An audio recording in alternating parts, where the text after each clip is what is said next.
senhor que disse: a decisão mais importante da vida é decidir o que não fazer. E eu fiquei, olha que interessante. Decidir o que não fazer. Porquê? Porque se tu estiveres a fazer tudo, não consegues fazer nada. Então não é tão mais importante decidir o que é que tu queres fazer, porque pode haver muitas coisas que tu queres fazer, é decidir o que é que tu não queres fazer. E isso implica também saberes onde é que estás hoje. Eu, tu, qualquer pessoa que nos esteja a ver.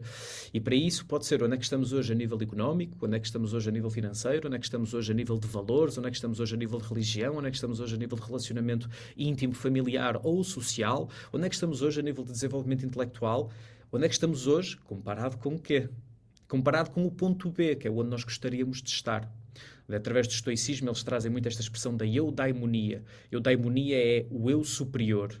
Eu quero chegar ao meu eu superior. O teu eu superior, o meu eu superior, é aquilo que nós almejamos, de certa forma. Para algumas pessoas é a personificação de algumas celebridades. Para algumas pessoas é a personificação de um pai, ou de uma mãe, ou de um tutor que criou. Querem ser como o pai, querem ser como a mãe, querem ser como o ídolo. Para outras pessoas pode ser, eu sei que eu posso entregar mais do que aquilo que eu estou a entregar agora e eu vou correr atrás disso. Olá, bem-vindos ao podcast Decides Tu, um podcast sobre desenvolvimento pessoal e literacia financeira, onde partilho consigo a experiência e o conhecimento tanto dos nossos convidados como a minha. Eu sou o Eugênio Dadono e este é o podcast Decides Tu.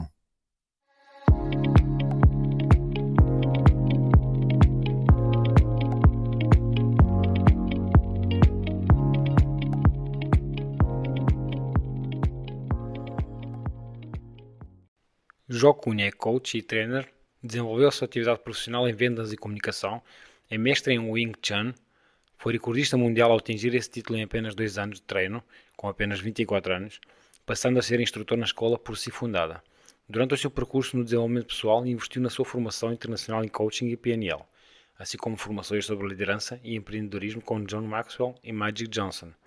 O seu maior foco de desenvolvimento rege-se pela liderança, comunicação, business, através de sessões de coaching e eventos de desenvolvimento pessoal. Prazer ter-te cá no meu projeto, é recente, mas tenho a certeza que vai trazer muitas coisas boas aos ouvintes ou a quem queira ouvir e aprender, porque tu sem dúvida tens muita coisa a dar para aprender, muita experiência a partilhar e conhecimento. Foi contigo que eu fiz a minha formação, a minha certificação em coaching personal, não é? Inicial, e ainda falámos que eu disse que vou ao Porto fazer o upgrade na certificação de coaching e quero continuar a fazê-lo, não é? E sei que vou fazê-lo, porque pronto, quando a agenda o permitir, poder fazê-lo via Zoom, mas eu não, eu prefiro mesmo presencial, porque acho que é naqueles intervalos onde se absorve muita experiência, muito A conhecimento. proximidade é diferente. Proximidade é diferente, claro. E eu isso não descartei o upgrade no coaching.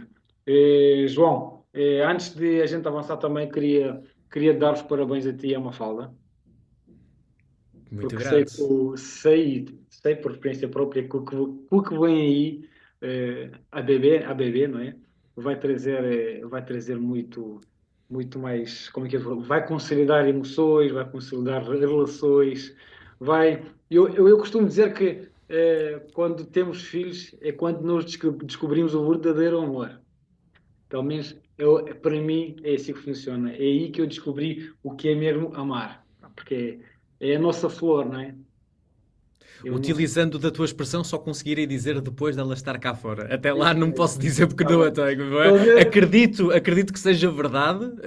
Só mesmo quando estiver cá fora é que saberei por Pelo tudo. menos não te posso dizer que vou-te cair os cabelos, que já não os tens, como eu Não, também. não, não, atenção, vamos já clarificar isto. Eu escolho rapar, é Tá bem, pronto. distinto. Atenção, há muita pessoa muito. O João agora. Não, o João não é careca, o João Tá escolhe bem. rapar o cabelo. Eu posso deixar crescê-lo, ok? Mas, aliás, isto aqui é só mesmo uma coisinha que, por norma, tem graça. Das últimas conversas que eu tive, houve malta que disse assim: epá, o João não tem cabelo. Então eu digo-te assim: o João tanto não tem cabelo, tanto tem cabelo, como olha para isto. Epá, espetáculo. Ok? Então, quando eu te digo que o Muito João bom, tem cabelo, escolhe é rapar, são coisas diferentes, ok? Portanto, são muito dois bom caminhos mesmo. distintos. Muito bom mesmo. João, então, eu queria que tu partilhasse aqui neste episódio sobre o coaching e a tua vida. O que é que te levou a ti a escolher o coaching como tua profissão, como fazendo parte sendo a principal atividade da tua vida profissional e também pessoal, não é? E Sim. entretanto, enquanto fores falando sobre isso, explica também o que é o coaching, porque muitas pessoas não sabem o que é o coaching e confundem as coisas e a profissão acaba por ser também denegrida e não posta no patamar que é merecido. Ok, então deixa-me só dar aqui um pequeno contexto para que haja uma linha condutora de como é Sim, que sim. foi e como é que é agora. O coaching para mim apareceu como, vamos chamar assim, disciplina em 2017. Eu na altura tinha uma escola de artes marciais em Lessa da Palmeira, ensinava Wing Chun e também tinha Jiu-Jitsu na minha escola. E aquilo que eu comecei a perceber foi que eu tive um processo de graduação bastante rápido, vamos dizer assim, dediquei-me bastante. Eu costumo dizer que eu montei a escola para eu treinar, não era para ter alunos. Eu queria ter um sítio onde eu pudesse treinar a que horas eu quisesse, quando eu quisesse. Então, montei a escola para poder treinar mais, para poder crescer mais rápido na arte marcial que eu praticava. Só que aquilo que eu comecei a perceber foi que os meus alunos não estavam a progredir ao ritmo que eu desejava que eles progredissem. Então, na altura, eu espelhava muito a minha evolução naquilo que eu queria que os meus alunos fizessem, que é muito comum também nos pais, não é? Quererem que os filhos cresçam ou à velocidade que os pais cresceram, etc. E então aquilo não estava a dar. Eu sabia que não tinha a ver com a arte marcial em si, eu sabia que não tinha a ver com o aluno em si, eu internamente consegui compreender que é aquilo que eu digo não está a motivar e a conseguir dar clareza suficiente ao aluno que está à minha frente. Portanto, havia ali um problema. Na altura, um amigo meu, Rafael, tinha acabado de fazer uma certificação em coaching e eu fiquei super curioso com isso e fui fazer, na altura, nem foi uma certificação, foi uma formação numa escola profissional no Porto, com uma senhora chamada Mestre Sara Silva, que é psicóloga no Hospital da Perlada, aqui no Porto. E então aquilo era um curso de coaching e liderança para equipas. Foi o meu primeiro contacto com o coaching. E eu recordo-me que, à data, eu cheguei e comecei a ter os primeiros contextos do que era o coaching. Eu pensava que coaching era literalmente, quando se ouve no futebol coach, associamos a quem? O treinador. E era isto que eu de certa forma pensava, porque eu estava não no futebol, mas estava em artes marciais e tinha uma equipa de atletas que poderiam vir a competir. Então foi de género, deixa-me ser um melhor coach para fazer um melhor coaching. Esta o meu ponto-chave. Um, À medida que eu comecei a fazer o curso, ela era super brutal, a nível de muito coaching não diretivo, mais à frente já posso falar um bocadinho sobre isso, muito deixar a escolha totalmente do meu lado, sem recomendações, sem propostas, unicamente pergunta-resposta, pergunta-resposta. E esse foi o meu primeiro contacto com o coaching. Funcionou muito bem, consegui dar melhores resultados a um grupo mais pequeno de alunos, não ao grupo que eu desejava. E depois, em 2018, encontrei um evento, uma marca, já não existe hoje em dia essa marca, e eu quando vi um vídeo no Facebook dessa marca, eu fiquei, não, esquece, este gajo é um mentiroso de caralho. Este gajo está a mentir com todos os dentes que tem na boca e com aqueles que não tem. E sabes que mais? O gajo é tão mentiroso que eu vou a este evento de propósito só para provar que o gajo está a mentir. E esta foi a minha motivação para ir ao meu primeiro workshop de desenvolvimento pessoal. Na altura até me lembro que a minha esposa foi, na altura, a minha namorada, mas eu, olha, vamos, aquilo era um sábado de manhã, vamos acordar mais cedo e vamos lá. E foi no Sheraton, no Porto. Mesmo antes de entrar em sala, ela estava de tacão e, como se fosse ontem, calcou-me o dedo do pé, o dedo grande do pé, mesmo com o tacão, mesmo antes de entrar. Eu já estava com vontade de provar o gajo errado, depois daquele calcante, e aí é que eu fiquei, vou rebentar o gajo todo. Fui para a segunda fila, sentado, cara, tipo, ruga de zangado, este gajo não pode ser verdade. O gajo entra, 5 minutos depois, eu estou em pé a bater palmas, não consigo perceber porquê, coisa que acontece. Assisto ao workshop, 4 horas, e literalmente viro-me para a minha esposa e digo, eu acho que é isto. Eu acho que literalmente é isto que eu quero fazer. E na altura eu não conseguia bem perceber o que era. Então, o que eu queria fazer era o que aquele senhor estava a fazer em palco. O caminho que eu encontrei foi, ele começou como coach, deixa-me começar como coach. Então foi assim que eu cheguei ao coaching profissional. Depois comprei uma franquia, entretanto fechei a minha escola para me dedicar 100% à franquia, isto foi em 2019, A escola fechou em agosto de 2019, eu aí já estava com bastante atividade no coaching e comecei a desenvolver competências de coaching com a intenção de um dia poder estar em palco a fazer aquilo que aquele senhor estava a fazer. À medida que eu fui avançando, comecei a perceber que eu até sou relativamente competente nisto do coaching. E comecei a perceber que havia certos problemas que eu tinha na minha vida pessoal, nomeadamente com o meu pai e nomeadamente com alguns colegas de trabalho, que estavam a ser rapidamente dissipados pelo trabalho que eu estava a conseguir fazer com os meus clientes. Então era quase como eu ajudo este cliente a lidar com esta circunstância, mas ao mesmo tempo permito-me refletir e também estou a trabalhar esta situação em mim. Então foi esta evolução, vamos dizer assim, que aconteceu. Entretanto, tornei-me trainer dessa marca, estive a dar workshops por essa marca, depois a marca terminou, foi fundada uma nova marca, New Code, que foi onde tu fizeste a certificação, eu tornei-me o formador e tive a oportunidade de estar em palco a fazer aquilo que eu tinha visto, e tem graça que depois, no meio desse processo todo, estar em palco não era de todo aquilo que eu procurava. E foi uma coisa muito bonita. Aquilo que eu realmente procurava era ter a capacidade linguística de conseguir verbalizar aquilo que eu quero, aquilo que eu penso, aquilo que eu sinto, sem que tu tivesses uma interpretação errada daquilo que eu estou a dizer. Ou seja, ter mesmo clareza no discurso. Então, o coaching ajudou muito nesse ponto. E, na verdade, o que é isto do coaching? Foi uma das coisas que tu perguntaste. No fundo, é ajudar uma pessoa a compreender onde é que está, porque nós no coaching chamamos o ponto A. E aqui, Eugénio, eu trago uma coisa extra, que é compreender onde é que eu estou. Eu sei onde é que eu estou. Com 2 ou 3 perguntas, numa grande maioria das pessoas, eu tenho uma certeza elevada de que grande parte das pessoas não tem ideia onde está. E não é por mal. É simplesmente porque existe uma velocidade de informação tão grande, existem estímulos tão diversos no nosso dia-a-dia, que é muito fácil saber onde é que a pessoa não está. Entendes? Não é saber onde está, é saber onde não está. Ainda hoje de manhã estava a ouvir uma conversa e houve um senhor que disse: a decisão mais importante da vida é decidir o que não fazer. E eu fiquei, olha que interessante. Decidir o que não fazer. Porquê? Porque se tu estiveres a fazer tudo, não consegues fazer nada.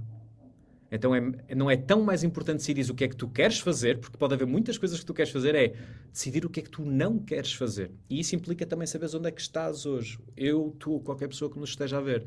E para isso pode ser onde é que estamos hoje a nível económico, onde é que estamos hoje a nível financeiro, onde é que estamos hoje a nível de valores, onde é que estamos hoje a nível de religião, onde é que estamos hoje a nível de relacionamento íntimo, familiar ou social, onde é que estamos hoje a nível de desenvolvimento intelectual, onde é que estamos hoje comparado com o quê? Comparado com o ponto B, que é onde nós gostaríamos de estar. Através do estoicismo, eles trazem muito esta expressão da eudaimonia. Eudaimonia é o eu superior. Eu quero chegar ao meu eu superior. O teu eu superior, o meu eu superior, é aquilo que nós almejamos, de certa forma. Para algumas pessoas é a personificação de algumas celebridades. Para algumas pessoas é a personificação de um pai ou de uma mãe ou de um tutor que criou, querem ser como o pai, querem ser como a mãe, querem ser como o ídolo. Para outras pessoas pode ser, eu sei que eu posso entregar mais do que aquilo que eu estou a entregar agora e eu vou correr atrás disso. E isso é o ponto B. O que o coach faz é ajudar a pessoa a descobrir onde é que está, quais é que são os hábitos, quais é que são os desafios, quais é que são os problemas que andam em ciclos, que já foram resolvidos há 3 anos atrás e que continuam a aparecer, e que se calhar se resolvermos agora, daqui a 3 anos vão aparecer outra vez, e como é que lidamos com esse ciclo, perceber exatamente onde é que está, ter clareza quais são os próximos passos. Eu costumo dizer esta expressão, quais é que são os próximos 5 grandes passos que vais dar para conseguir alcançar esse ponto B, esse objetivo, que não tem que ser uma coisa final, não tem que ser a 5 anos, não tem que ser a 3 anos, pode ser uma coisa a 2 meses, não tem que ser por aí. E depois, ajudar a traçar um plano de ação, compreendendo quais é que são os protocolos, quais é que são os procedimentos, que pessoas é que é importante ter a bordo do navio para fazer essa viagem, porque por vezes necessitamos de apoio de outras pessoas ou necessitamos de não ter o ódio de outras pessoas também. Às vezes não é só o apoio, precisamos de saber quem é que precisamos de tirar fora para poder avançar. E o coaching é este processo, e foi isso que aconteceu comigo. Eu comecei a perceber que eu não sabia onde é que eu estava, eu tinha uma ideia daquilo que eu queria fazer, mas era uma ideia que não era baseada em realismo. Era uma ideia que era baseada com quanto dinheiro terminava no final do mês. Essa era a minha ideia daquilo que eu queria fazer. Com quanto dinheiro eu tinha no final de cada mês, era a minha ideia de... Mas isso não era real. Porquê? Porque, felizmente, eu não passei pela crise de 2007, 2008, 2009. ou seja, não trabalhava nessa altura, portanto não passei por essa crise económica, mas assisti pessoas à minha volta a passar e foi de género, com um carago. Se eu não sei onde estou e para onde é que quero ir, garantidamente, na próxima que acontecer, que até agora ainda não aconteceu, mas eu vou cair a fundo. Então, o coaching ajudou-me, acima de tudo, a compreender que a vida, para mim, é... A vida é fantástica, a vida é uma coisa muito boa, mas acima de tudo, a vida pode ser uma coisa muito analítica. Ou seja, não considero que é difícil compreender o que é a vida. E muitas das nossas vidas são o quê? Padrões. Padrões familiares, padrões económicos, padrões sociais, padrões de pensamento, não é? Por exemplo, Eugénia, deixa-me fazer-te esta pergunta. Tens algum grupo de amigos com quem tu convives de forma regular que tenham ideologias completamente diferentes das tuas? Tenho poucos grupos de amigos, sabes? Porque quando eu fiz a certificação em inteligência emocional, em coaching, eu fiz aquilo que tu acabaste de dizer, que é mudarmos o nosso círculo de influências. Eu fiz isso. E quando fiz isso, deparei por mim que tenho fiquei com muitos poucos círculos. Mas dos poucos que tens, existe algum que tu tenhas noção de que tem uma ideia ou tem um conceito ideológico bastante diferente ou oposto ao teu? Pode ser a nível social, pode ser a nível económico, pode ser ter a ver com o país em si, pode ter a ver com saúde, o que fizer sentido. Mas alguma pessoa ou algum grupo em que tu sabes que se falares daquele tema, aquela pessoa vai discordar daquilo que tu vais dizer. Tem, tem. Ok? Eu considero que isso é extremamente importante. E grande parte das pessoas foge desse tipo de círculos. Porquê? Porque não dizem aquilo que nós queremos ouvir. Uma das coisas que eu consegui perceber pelo coaching é que como é que eu consigo saber que as minhas ideias estão certas se eu estou rodeado de pessoas que só dizem aquilo que eu estou a dizer? Como? Como é que tu sabes que as tuas ideias estão certas se não tiveres uma pessoa que venha contestar a veracidade da tua ideia? Então, através do coaching, a essência do coaching, no fundo, não é só planear, porque há pessoas que pensam, coaching é só levar do ponto A para o ponto B. Não. A essência do coaching é literalmente também fazer questões para que nós possamos ter momentos de autorreflexão. Por isso é que existe o auto-coaching. Há muitas pessoas que pensam que o auto-coaching, e até, aliás, até alegam que o auto-coaching não funciona. Porquê? Porque eu sei as limitações que eu tenho, mas se eu já soubesse o que fazer, já não as tinha. Eu discordo, porque penso que é um pensamento falacioso, não é? Isso é a mesma coisa que dizer que precisas de um nutricionista para perder peso. Não, precisas parar de comprar batatas fritas. Já a boca. Não é um nutricionista que vai contigo ao supermercado. O nutricionista pode fazer uma lista, mas no supermercado, se tu decides que queres comprar as batatas fritas, podes ter o melhor nutricionista do planeta. Não te adianta muito. Ou seja, então, eu discordo um bocadinho desse ponto. Eu acredito que o auto-coaching funciona. Por isso é que a certificação primeira que eu lecionava era mesmo personal, estava no nome também. Porque o conceito é que se cada pessoa conseguisse compreender que existe um conjunto de ferramentas que nós podemos utilizar no nosso dia-a-dia para nós próprios, isso iria melhorar a vida num todo. E foi isso que eu fiz. Eu hoje em dia, felizmente, e continuo a bater nesta tecla, tenho um relacionamento com o meu pai que não era sequer... a expressão correta, se calhar, seria pensado. Se eu nunca teria idealizado que poderia ser como é hoje. Mas nem de perto nem de longe. Ou seja, era completamente oposto. Aliás, tanto é que uma das coisas que eu mais costumo dar como exemplo, cheguei a dizer que o meu pai não vai conhecer os meus filhos. Porque não era porque era mau, porque era bom, tem a ver com isso. Tem a ver simplesmente porque a comunicação não acontecia. Eu não tinha forma de analisar o pensamento. Então o coaching ajudou nisso tudo. Depois, coach profissional, mantive-me, depois de sair da marca também. Hoje continuo também. É um dos trabalhos que eu mais tenho o prazer de fazer, porque acima de tudo, e agora de forma egoísta, me permite viver vidas diferentes. Ou seja, quando eu estou a trabalhar com um cliente, durante aquele momento que eu estou a trabalhar com um cliente, eu estou a entrar num modo mais empático e então estou a passar pelo filtro do que é que seria estar a viver a vida que o meu cliente está a viver, para compreender melhor os seus desafios, compreender melhor os seus problemas e assim, dessa forma, calço as sapatilhas dele ou dela. E é interessante, que é como viver múltiplas vidas numa só. Tenho a minha e depois tenho aquela que consigo vestir um bocadinho dos clientes. Ajuda-me a prever padrões que vão acontecer à frente, ajuda-me a conseguir compreender porque é que há pessoas que têm mais desafios de comunicação ou não. Mas num todo... Como é que tu te proteges a ti emocionalmente e psicologicamente? Como é que tu te proteges quando calças os sapatos dos outros? Tem que haver um bocadinho de proteção, cuidado, não é? Um bocadinho Há não, coisas muita. que pode, muita, que há coisas que podem nos afetar, não é? A nós e a nossa Sim, família. para mim foi diminuir o número de pessoas com quem eu trabalhava. Houve um momento em 2019 que eu estava a trabalhar com 37 pessoas por semana. E eu recordo-me de um dia que eu cheguei a casa, eu estava a falar com a minha esposa e estava-lhe a contar uma coisa, a dizer que me tinha acontecido, e no final ela virou-se e disse assim: João, isso não te aconteceu.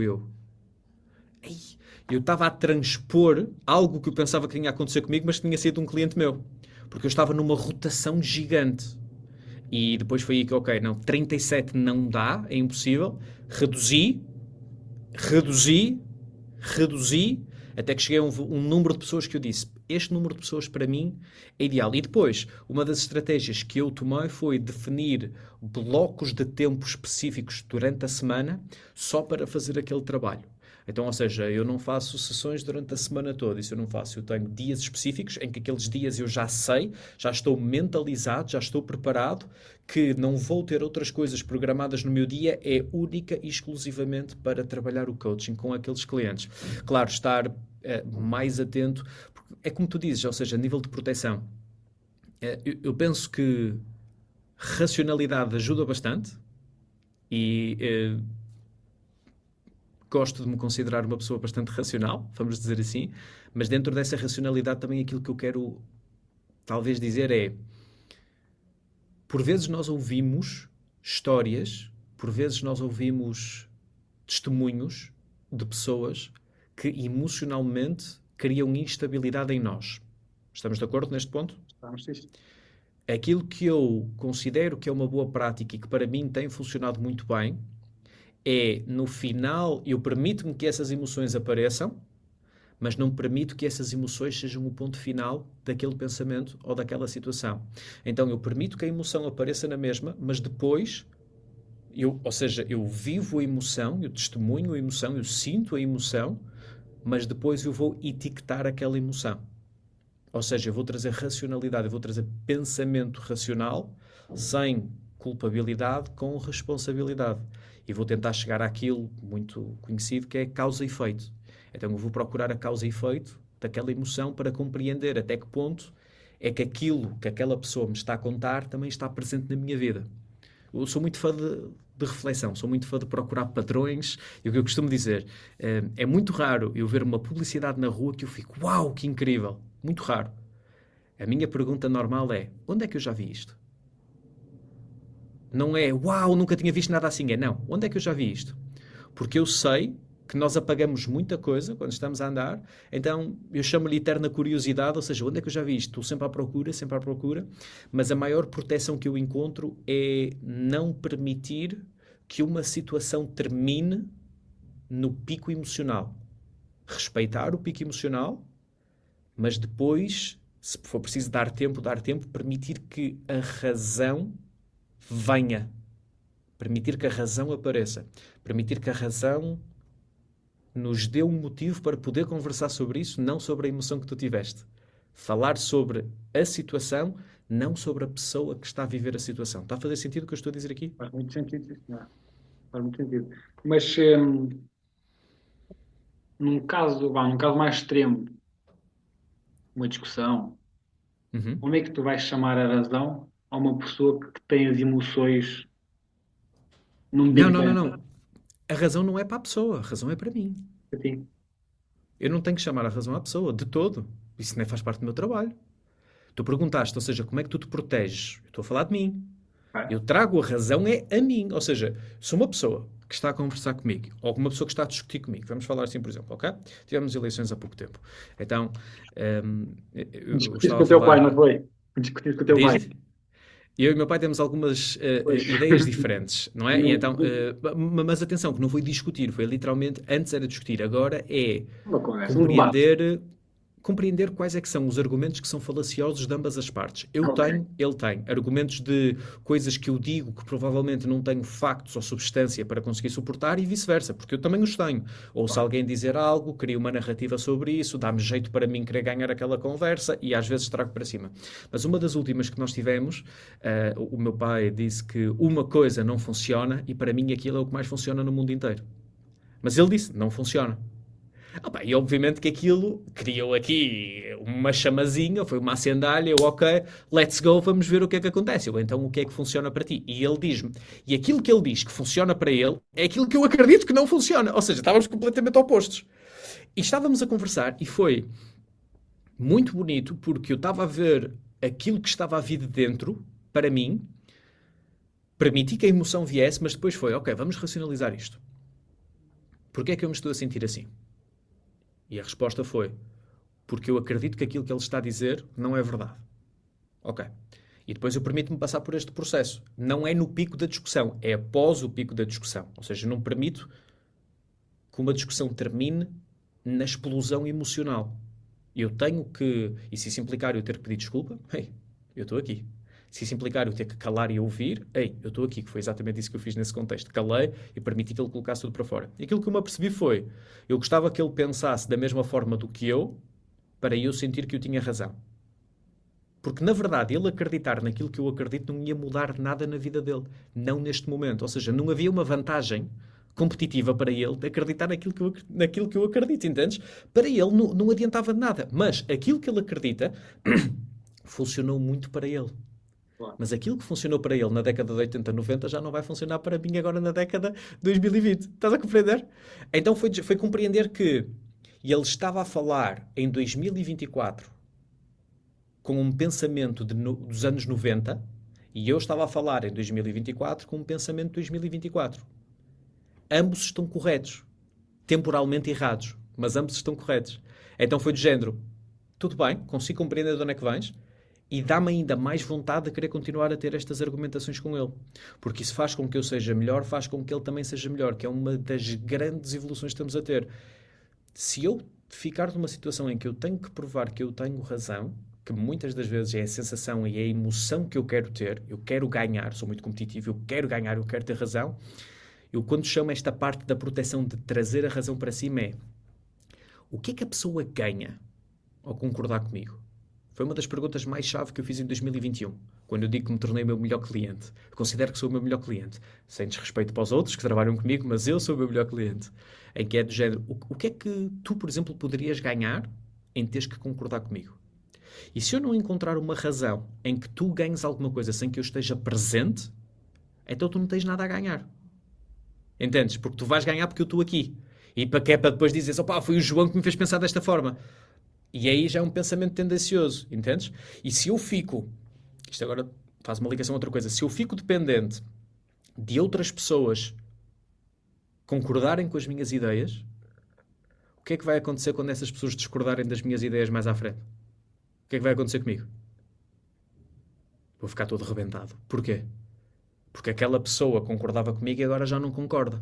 E isso vai elevar a minha emoção. Quando eu digo trazer razão, isto tem muito a ver com o estoicismo também, que é compreender qual é o tipo de controle que eu tenho na minha vida, qual é o tipo de controle que eu tenho nas pessoas que estão à minha frente e saber jogar com isso. Só um exemplo prático. O meu pai é um senhor à antiga, vamos dizer assim. Então, ou seja, se puseres um prato cheio de enchidos à frente, meu amigo, aquilo vai tudo. Eu chamo-lhe prato em pirâmide. Sabes o que é um prato em pirâmide? É um prato em que a comida fica assim e se tu metes uma azeitona no topo do prato, ela cai fora, porque já não tem onde ficar no prato. Ou seja, vai tudo para fora. E então, já houve situações em que houve certas análises que ele teve em que demonstravam que, de um ponto de vista de saúde, talvez não fosse a melhor opção continuar a alimentar-se da forma como estava a alimentar. E tive familiares a dizer, epá, tens de dizer ao teu pai para ele parar de comer isso. Não. Não tenho. Porque eu iria detestar que ele me dissesse para eu parar de ir ao McDonald's. É verdade. Então é esta razão que eu...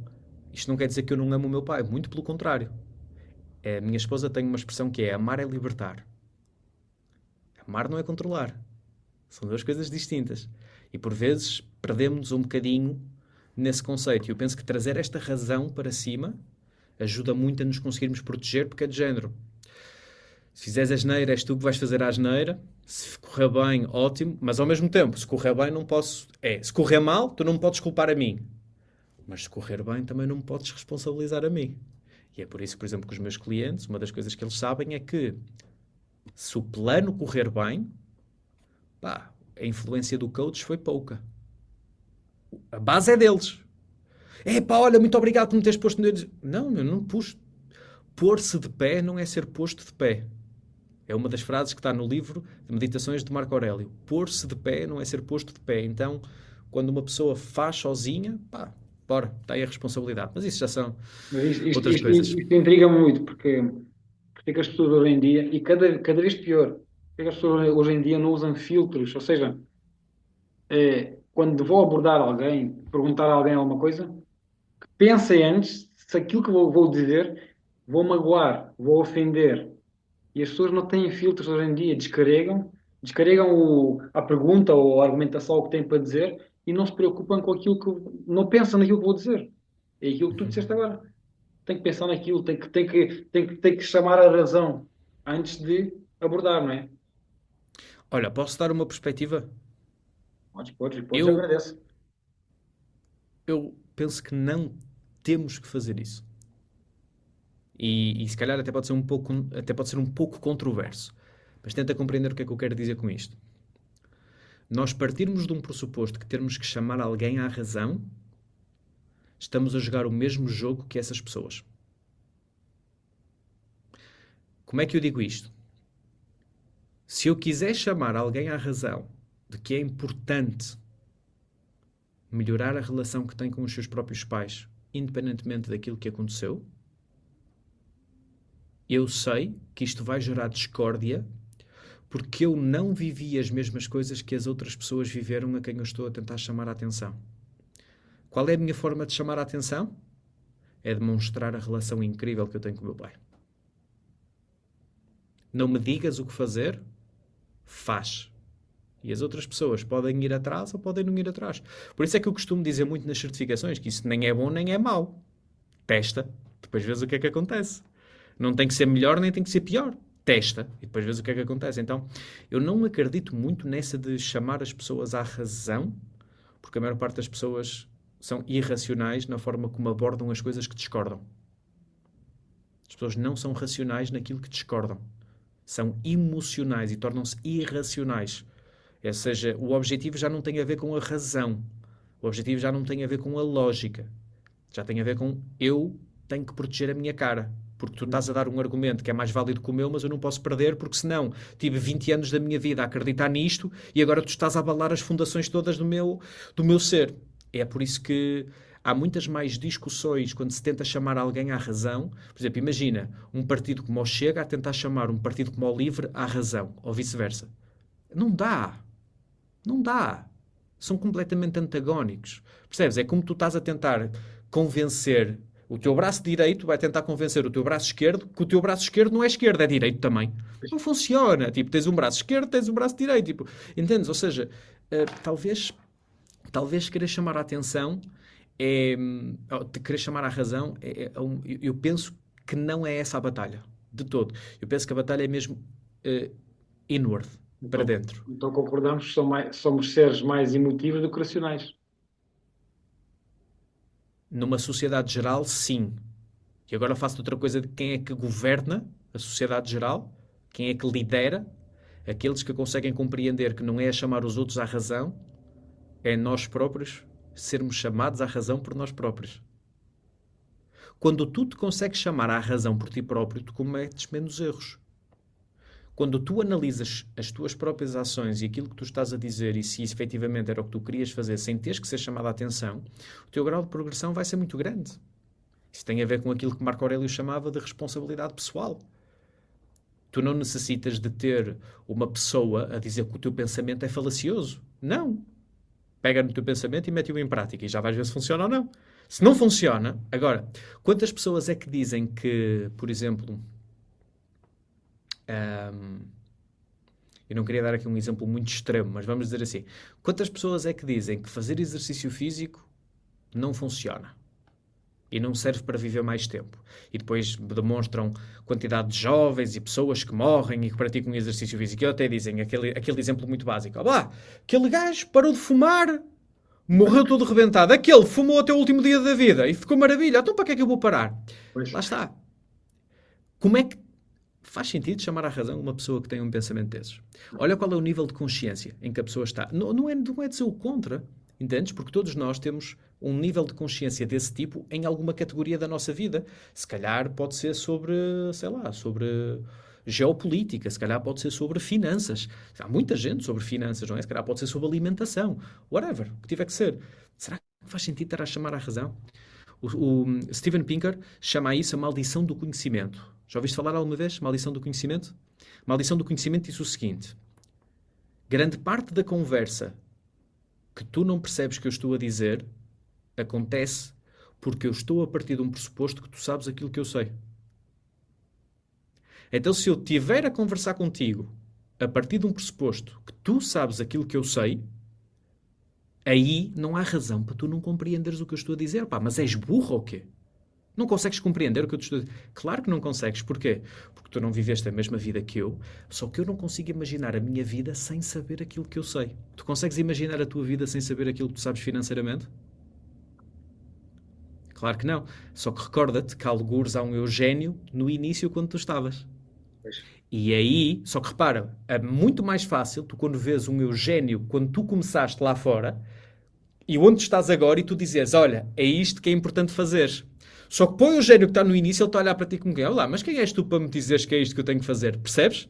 É É verdade. isto que o Steven Pinker chama a maldição do conhecimento, que é muito difícil para nós conseguirmos diminuir ou lembrarmos de que, espera lá, se calhar aquela pessoa não sabe tanto quanto eu penso que sei sobre mim próprio.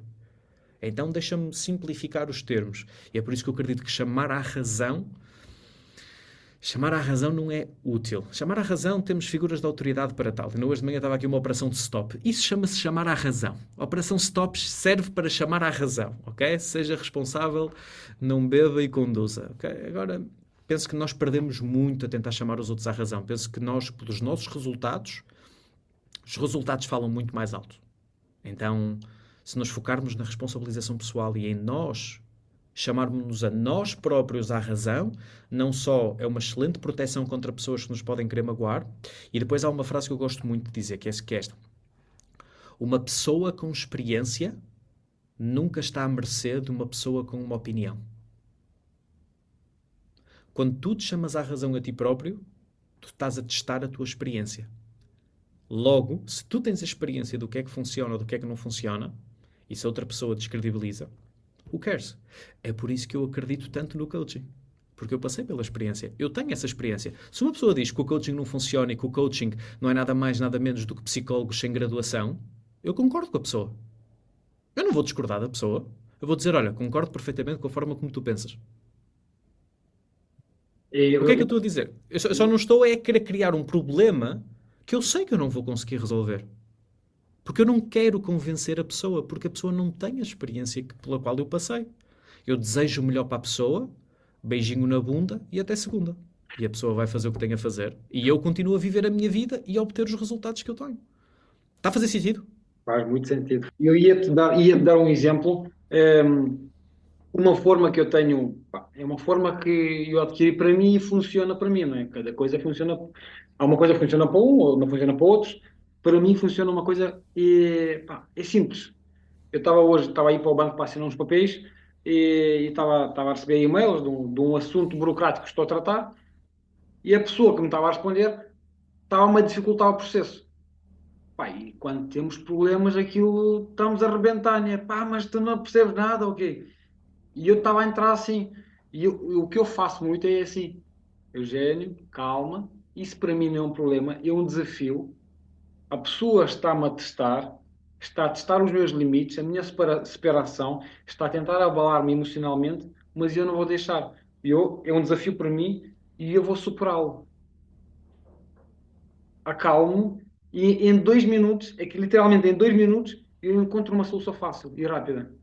Ou seja, elimino logo aqui essa explosão emotiva e chamo a razão. Olha, razão, vem cá ajudar-me. pá, para mim funcionas lindamente. Cada um tem o seu processo. E se esse processo, lá está, se esse funciona para ti, continua. É isso mesmo, é isso mesmo. Pode ser certo ou errado para outras pessoas, mas para mim está a ser certo e está a funcionar e a seguir. João, aqui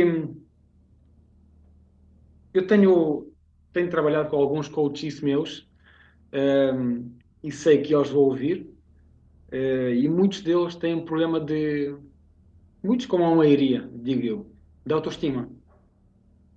E há várias perguntas e desafios que nós, como coaches, encontramos ao longo do nosso percurso, com os nossos coaches, não é?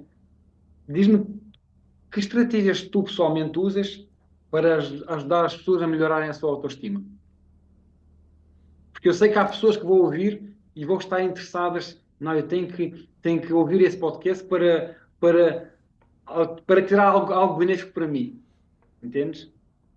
Se eu te dissesse que ter autoestima é simples, acreditarias em mim?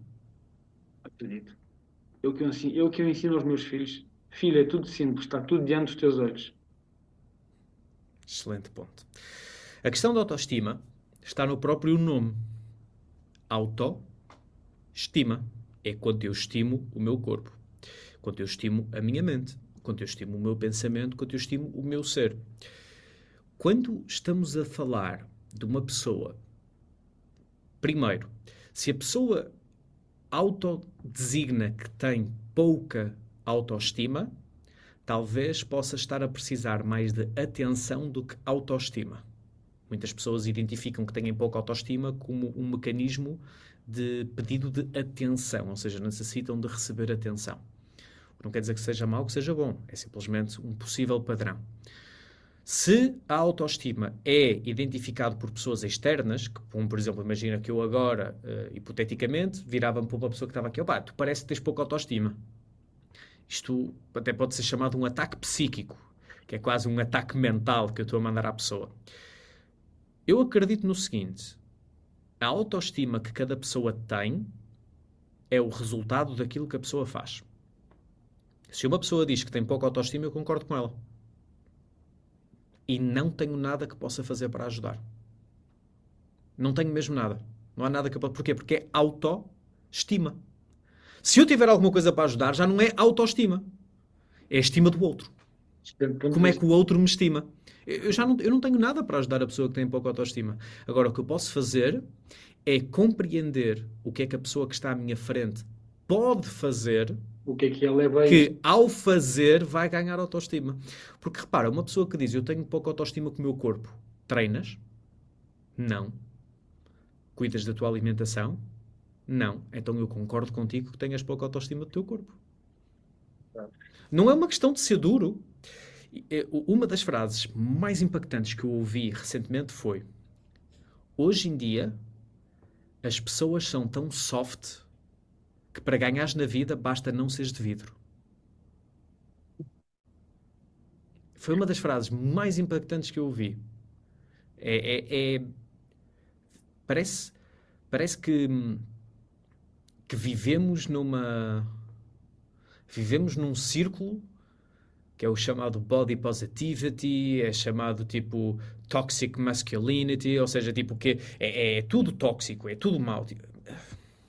É encontrar problemas onde eles não estão. Eu recentemente encontrei um padrão interessante. E o padrão interessante que eu encontrei foi o seguinte. Portanto, eu tenho 31 anos. Ok? Pessoas da minha idade, comparado aos seus pais, do meu círculo mais próximo, as pessoas da minha idade, comparado aos seus pais, têm todos, ou grande parte deles, eu incluído, mãos mais pequenas que os seus pais. Foi um padrão recente que eu encontrei. Têm mãos mais pequenas. Ok. Um dedo do meu pai corresponde a 2 dedos meus. Olha, até apareceram balões, estás a ver, a concordar. Um dedo do meu pai corresponde a 2 dedos meus. Eu estava a olhar para aquilo e estava de género. Isto não pode simplesmente ser um acaso. Porque isto não tem a ver só com o facto de uma pessoa ser ectomorfo ou ser mesomorfo, não tem a ver só com estrutura óssea, isso certamente tem a ver com outra coisa. Porque tu encontras senhores de idade bastante pequenos, mas com uma mão que aquilo parece uma pata de urso do boxe.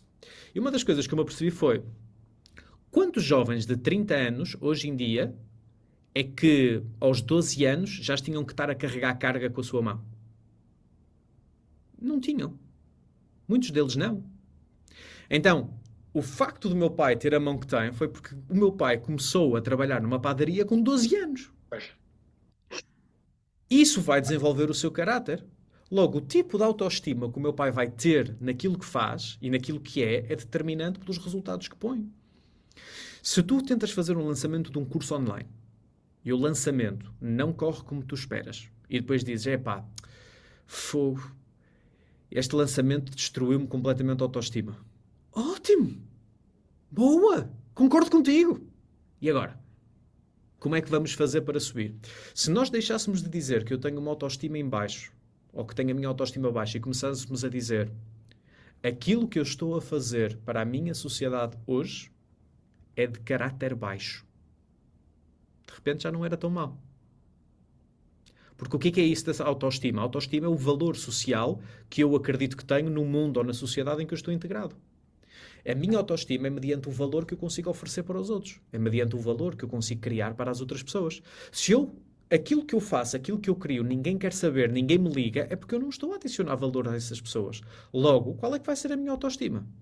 Se aquilo que eu faço não serve para nada, se aquilo que eu digo não serve para nada, se aquilo que eu penso não serve para nada.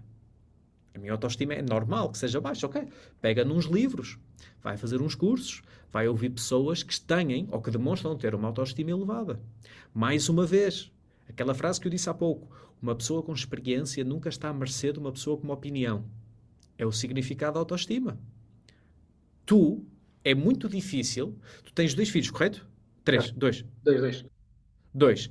É muito difícil, ou muito improvável, tu teres uma autoestima baixa de como fazer filhos. Porque tu já fizeste 2. Entendes o que é que eu quero dizer? Porque já fizeste. Já fizeste. Agora, podes dizer, gostava de ter feito de uma forma diferente. Ok. Mas não podes dizer que tens uma autoestima baixa com a relativa... Entendes o conceito? Então, para mim, quando eu estou a lidar com clientes que demonstram ou identificam, eu nunca... Estou a dizer nunca, deixa-me ser concreto. Até hoje, eu não me recordo de ter mencionado a alguém que sentia que a pessoa que estava com uma autoestima em baixo. É um ataque psíquico muito grande.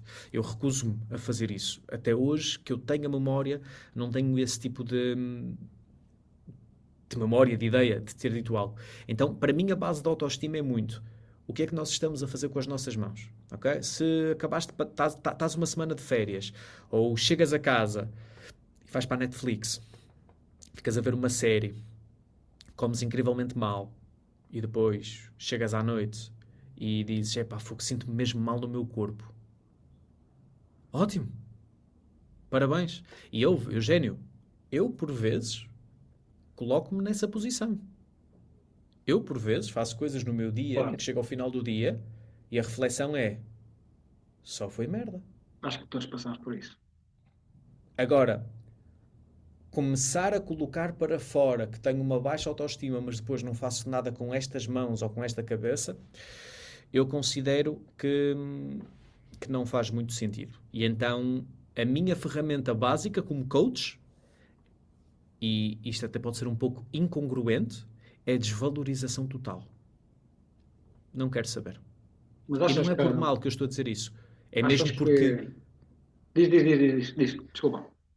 Somente para terminar, a razão pelo qual eu desvalorizo é porque a valorização da baixa autoestima, o ser humano tem a tendência a fazer e reproduzir aquilo que sabe bem. Logo, se eu te digo que tenho baixa autoestima e tu dizes, mas repara, tu és mesmo bom, repara, tens uma camisola verde, és bom coach, isto sabe bem ou não sabe bem? Sabe. Então porquê é que eu vou parar de dizer que tenho baixa autoestima? Estás a compreender? Sim. Quando eu propago essa sensação, e se tu reparares, há muitas pessoas que indicam que têm baixa autoestima, que se tu não des valor, passam à frente. Passam à frente. Não é desvalorizar que a pessoa não tem baixa autoestima, não tem a ver com isso, mas lá está, autoestima, não tem a ver comigo, tem a ver com a pessoa. Eu concordo que a pessoa pense que tem baixa autoestima. Eu concordo. Há momentos da minha vida em que eu não gosto daquilo que eu estou a fazer.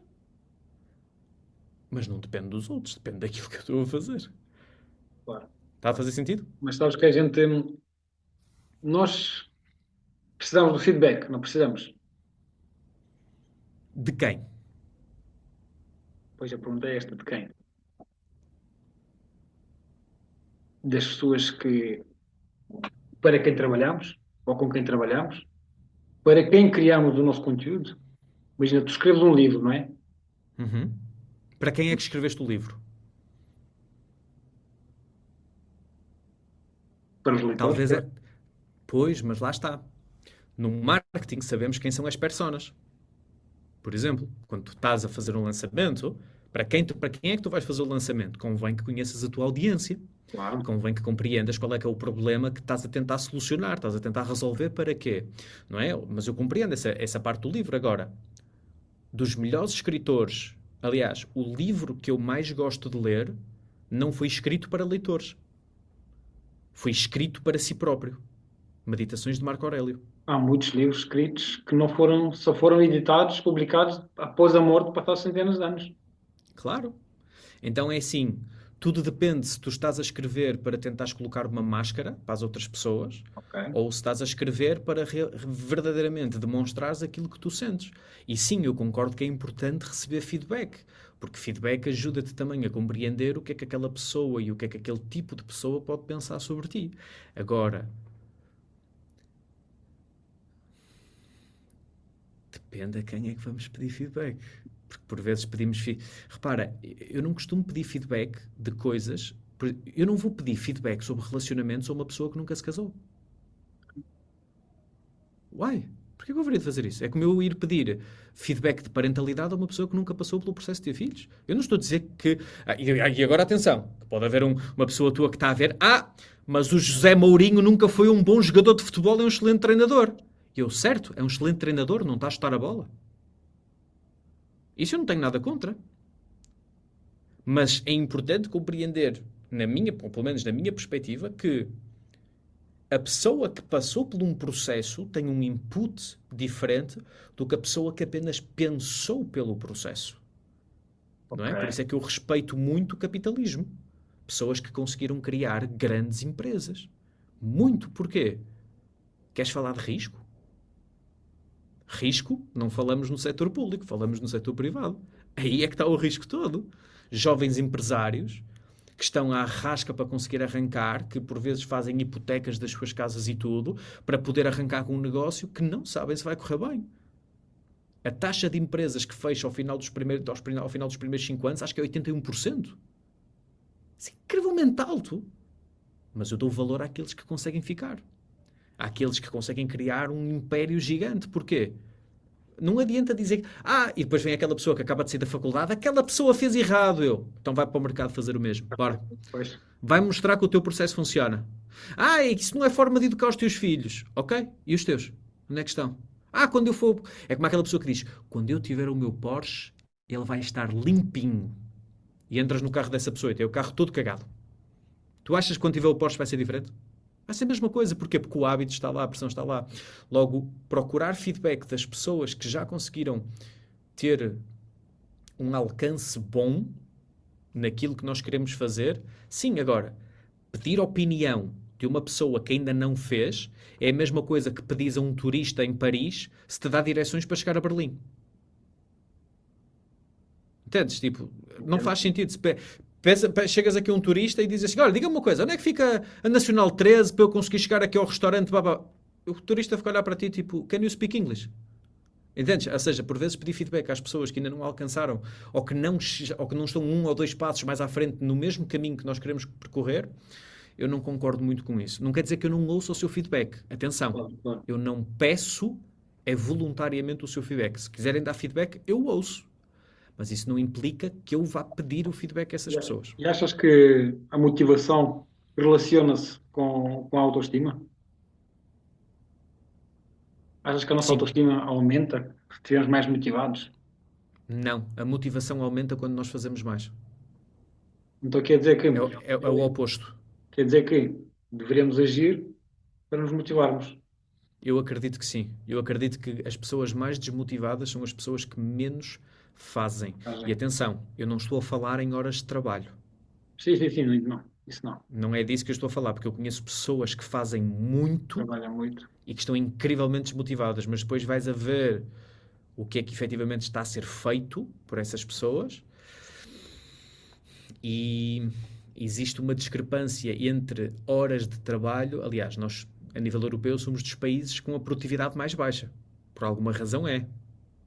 Isso não é por acaso que, eu costumo dar muito este exemplo, não é por acaso que nós, há 500 anos atrás, literalmente metade do planeta era nosso. Como é que foi? Portugal e Mas, Espanha dividiu o país, dividiu o mundo a meio. Olha, esta metade é tua, esta metade é minha.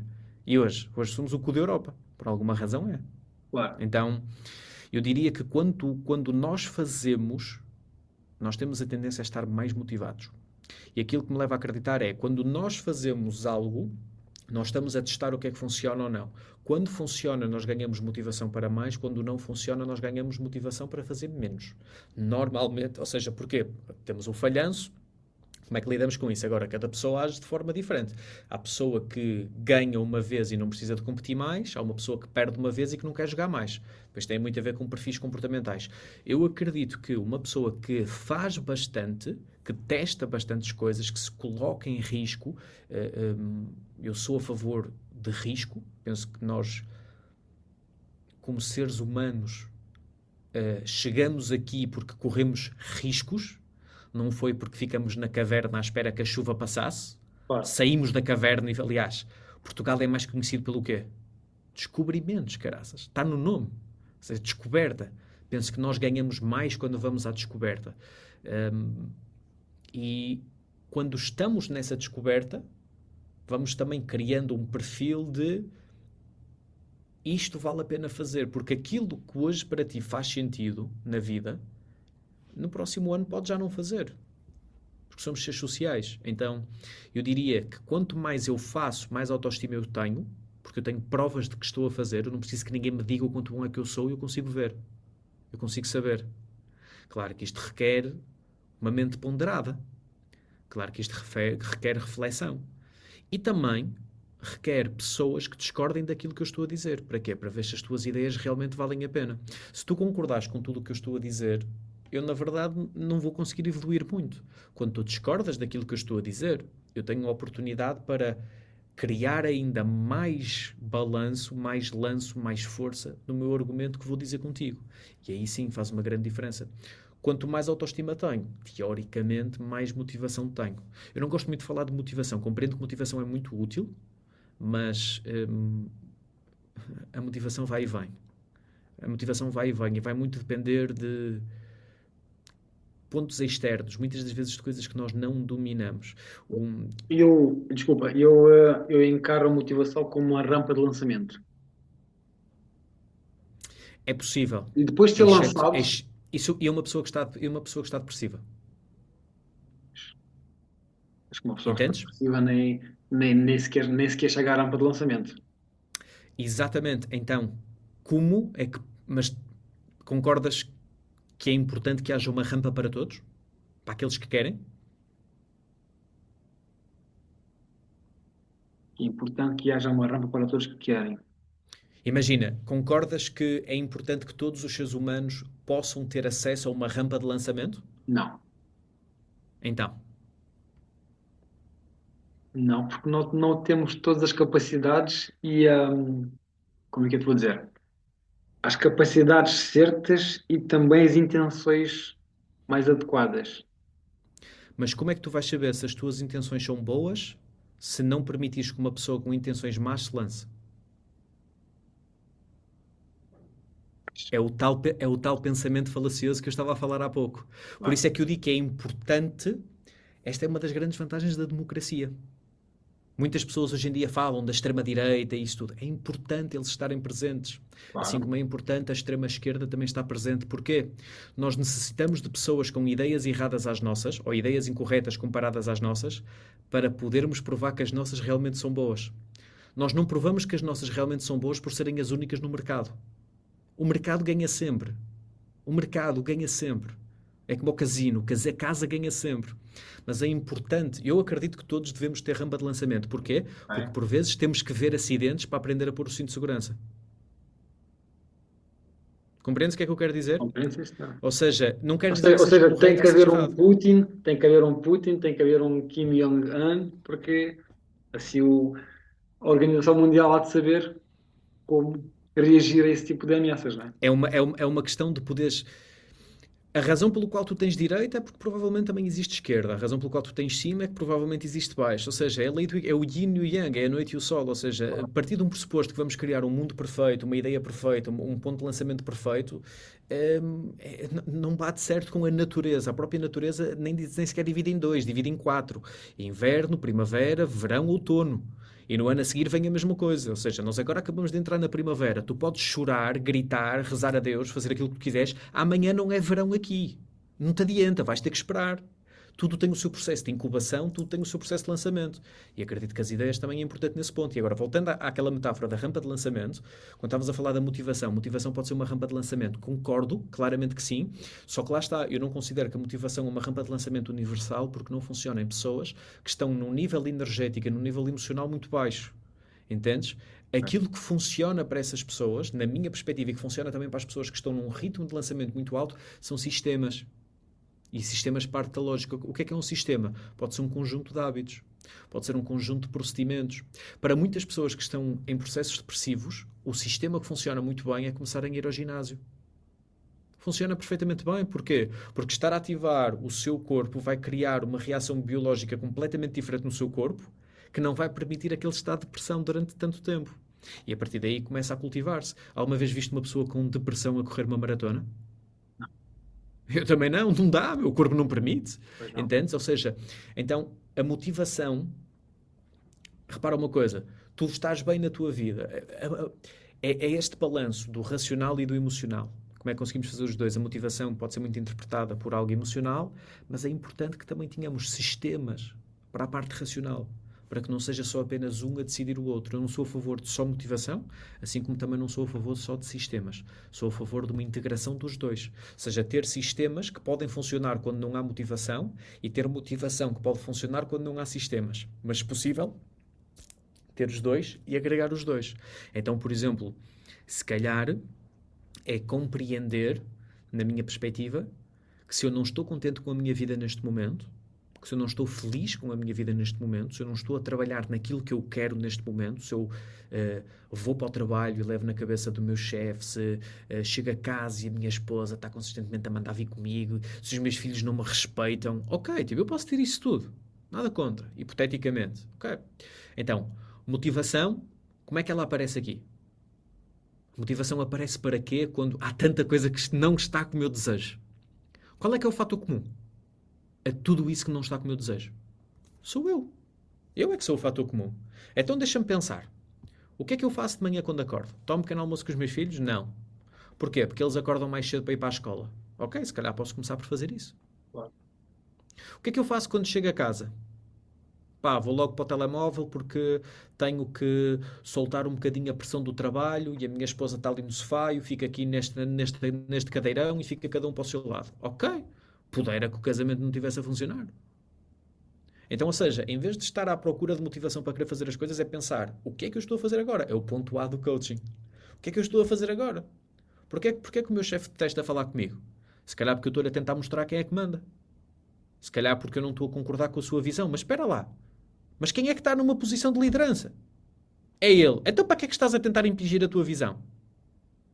Queres a tua empresa? Despede, vai pedir fundos europeus, vai pedir o subsídio de desemprego, vai criar a tua empresa. Ai, João, mas a vida não é assim tão fácil. Então cala a boca. Isso é que pode parecer um bocadinho estranho e um bocadinho frontal demais, mas é, por vezes as pessoas querem virar à esquerda e virar à direita ao mesmo tempo. Não dá. Nós podemos virar à esquerda e depois, mais à frente, ir para o caminho que era virar à direita. Mas se estamos os dois num carro, eu quero virar à esquerda, tu queres virar à direita, Eugénio, vamos contra o muro.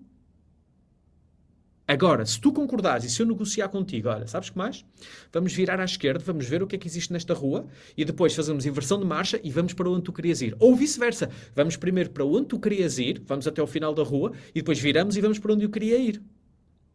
Podes ir para a esquerda e para a direita ou para a direita e para a esquerda. Se tentares virar para os dois sítios ao mesmo tempo, vais contra o precipício. Então é aqui que eu acredito que sistemas e motivação é importante para estarem integrados.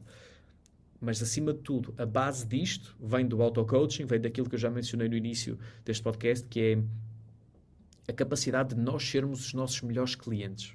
Eu acredito que nós não precisamos de confessionários, nós somos os nossos confessionários. É verdade. Se faço esta pergunta para ti e para toda a gente, eu vou fazer esta pergunta e acredito que qualquer pessoa que ouça a pergunta que eu vou fazer agora consegue escrever uma resposta. O que é que está errado contigo? E acredito que Já toda sei a a minha gente consegue. resposta. Toda a gente sabe, Eugénio. Claro. Toda a gente sabe. Não há uma única pessoa que eu conheça que não tenha uma resposta para isto. Pode não me querer dizer, pode fingir que não sabe, mas nós sabemos. Porque nós, felizmente, somos dotados também de razão. Agora, o quanto é que te queres esconder dessa resposta? Isso já não é comigo. No coaching, nós ajudamos a pessoa a lidar com o peso dessa resposta também. Com o peso de isto está errado comigo, eu preciso de mudar, eu não sei como. Ok, vamos compreender o que é que estás a fazer para que isso continue a acontecer, vamos mudar certas coisas aqui e ali, e vamos fazendo, vamos melhorando. Agora lembrei-me do como. Não sei se a malta sabe, no Porto, o como. Como. É o como, pois. Sim, sim. Estavas a falar das 7 da manhã, pá. O pai acordar mais cedo para estar com os Sim. filhos.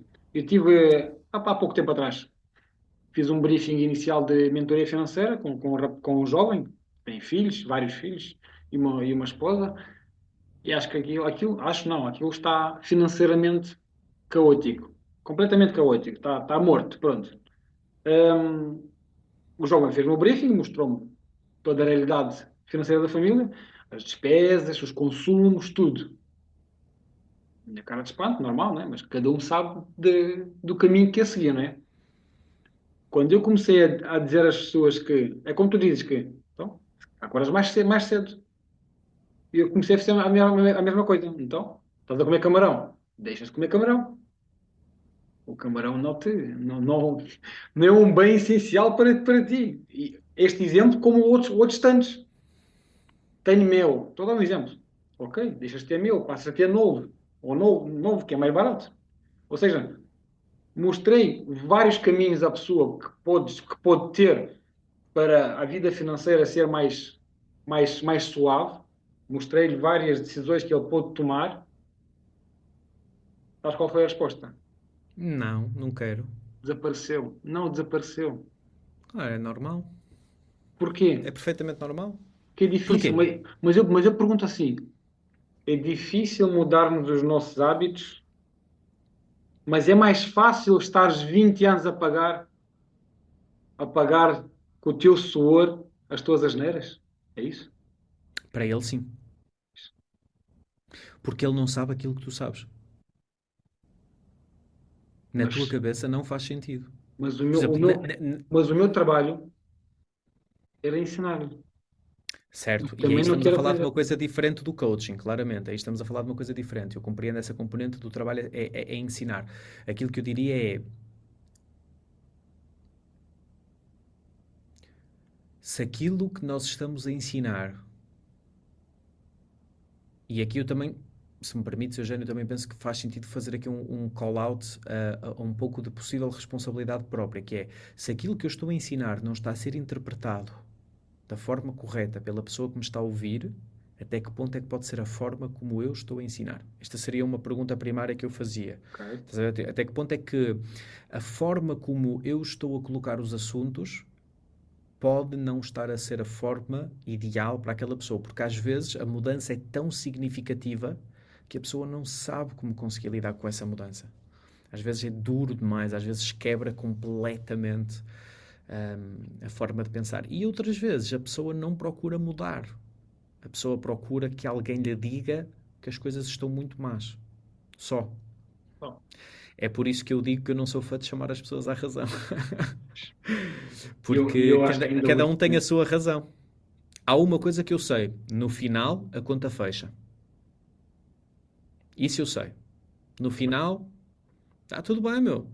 Se aquela pessoa quer estar a gastar, estar a pedir créditos para comprar telemóveis, ok, boa, Mas sabes, continua, boa. foi a tua experiência, foram esses anos todos de trabalho com várias pessoas que te levaram a agires assim e a pensar assim, não é? Por isso, acho que Sim, é mas como por tu exemplo, dizes. Eugênio, mas neste momento eu sinto que eu teria mais capacidade de poder ensinar coisas do que antes. Mas agora, cada vez menos, eu quero ensinar coisas. Não faz sentido. Porquê? Porque as pessoas E não querem aprender? É isso? porque eu não sei a história de vida da pessoa e é injusto para mim estar a assumir que eu sei como mudar a vida da pessoa melhor do que aquilo que ela própria sabe. Eugênio, se tu fizeres a pergunta a esse jovem o que é que está de errado na tua vida, tu não precisas de lhe ensinar como fazer. Ele sabe. Ele sabe. Ele não precisa de um professor, ele não precisa de um mentor. Ele sabe. O mentor ajuda a colocar em ação. Mas isso é um ponto primário. Não há necessidade. Ou seja, a razão pelo qual eu hoje não sinto tanta vontade de corrigir pessoas quando estão erradas ou quando eu identifico que as pessoas estão erradas é exatamente por isso. Porque eu não vou ganhar rigorosamente nada com isso. Aliás, eu vou compreender que se calhar eu não dizer nada agora e guardar para mim e refletir sobre aquilo que a pessoa está a dizer, até me pode dar uma ideia mais profunda do que é que leva aquela pessoa a pensar em si. Repara uma coisa.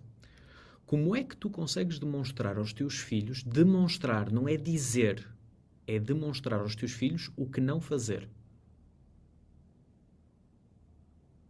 O que não fazer.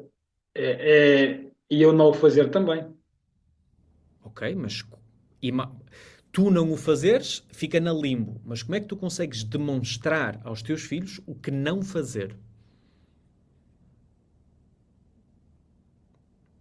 Estás tu a pensar, este gajo vem agora aqui com perguntas aqui Não, não, não, não, filosóficas e não, o não, não. caraças. Não, não, não. Como é que tu consegues demonstrar aos teus filhos o que não fazer? Ensinar-lhe o correto Ou, ou mostrar-lhe o lado mau, não? e como é que demonstras o lado mau? És tu que o vais fazer? Não. Então Mas vais digo-lhe, procurar. se fizeres isso, vai acontecer isto. Mas aí estás a dizer, eu estou a dizer demonstrar. Talvez seja importante passar por algumas zonas de Lisboa, assim como é importante passar por algumas zonas do Porto e poder demonstrar aquilo que nós acreditamos que não é correto. Eu não preciso de dizer àquela pessoa para parar de consumir drogas. Para quê? A pessoa provavelmente não vai. Eu não vou conseguir chamar aquela pessoa a atenção. Eu tenho um amigo que acredita muito que nós devemos salvar o povo. E eu pergunto a esse meu amigo, quando na história da humanidade é que o povo conseguiu ser salvo? Eu aguardo pela resposta. Quando? É uma ideia Pois. que serve para nos esquecermos das responsabilidades individuais que temos, Sabes, cada um de nós. há uma coisa que eu levei de ti mesmo, da certificação. Tu sempre dizias, eh, funciona para ti. Ok, está tudo bem. E eu levei muito isto. Quando encontrava alguém que disparatava e discordava de mim, eu dizia-lhe, ok, não vou discutir, não vou tentar argumentar para te mostrar o lado certo. Ok, funciona para ti, então fica com Porque o lado isto. certo provavelmente é o teu lado O meu certo, lado, é isso mesmo, é isso não é? mesmo. Tanto é que a própria lei é interpretativa. Claro. Ou seja, vai depender da interpretação. Quem é que a escreveu? Não é? Tipo, não foi uma. Fomos nós. Ou Somos seja, nós, claro. então, eu não digo de não ter há formas e formas de transmitir informação. Nós podemos tentar transmitir informações como mentores, como professores, como pais. Eu, eu sou muito fã de uma expressão que o meu pai costumava dizer muitas vezes quando eu era pequenino, que é mostra-me e eu acredito. Meu pai dizia muito isto. Mostra-me e eu acredito. Quando eu dizia que estudei para os testes, meu pai era: mostra-me e eu acredito que estudaste. Então eu ia estudar para o pé dele. Era a forma de mostrar que estudava para os testes, porque de outra forma ele não acreditava. Então, quando eu há pouco estava a dizer como é que tu mostras, como é que podes demonstrar aos teus filhos o que não fazer, uma das formas é passar por pessoas que estão a fazer coisas erradas e fazer a pergunta: o que é que pensas sobre aquilo? Não é? E esse tipo de pergunta, sei que pode ser uma forma distinta e depende da idade da criança, mas, por exemplo, um dos meus mentores tem 4 filhos. O filho, com 10 anos, acabou de ler um livro com 1600 páginas, tu ouves aquele miúdo falar e tu ficas: como é que este rapaz tem 10 anos? Aquele rapaz vai ser dono do mundo. O que quer que tu possas interpretar por isto? Vai ser dono do mundo. Porquê? Porque o nível de pensamento que aquela criança de 10 anos já tem, o nível de compreensão do mundo, não é um miúdo que está... Entendes? Não está... Não, é um miúdo que conseguiu desenvolver, porque o pai assim cultivou, um pensamento crítico sobre o que o pai faz, sobre o que a mãe faz, sobre o que as pessoas à volta fazem, e fez uma das coisas que eu aprecio bastante. É uma menina que eu vou ter. E então, isto aqui provavelmente já pode ser um bocadinho duro demais, mas eu vou dizer na mesma. Eu tendo uma menina... Tu tens alguma menina? Não. Não? Eu tendo uma menina, quando a altura chegar, e a altura para as meninas chega mais cedo do que a altura chega para os meninos, eu vou fazer questão, juntamente com a minha esposa, de demonstrar à minha filha como é que os homens adultos conseguem convencer meninas antes dos 18 anos a se encontrarem com eles. Eu não vou fazer de conta que isso não acontece. Eu vou demonstrar à minha filha como é que isso acontece. E vou fazer, juntamente com a minha esposa, os dois em conjunto, que ela consiga perceber por si. Atirar para debaixo do tapete não funciona, meu amigo. Principalmente com meninas. Na minha perspectiva, como futuro pai. Ter um jovem, que é como eu costumo dizer, para um homem à noite, para um miúdo à noite, um adolescente homem à noite, estar minimamente seguro, basta só uma coisa: não ter dinheiro consigo. Porque a pior coisa que nós intitulamos é ser assaltado. Mas uma menina já não é isso que acontece, meu amigo. Pois. E então o tipo de jogo, a preparação e o posicionamento é importante que seja diferente.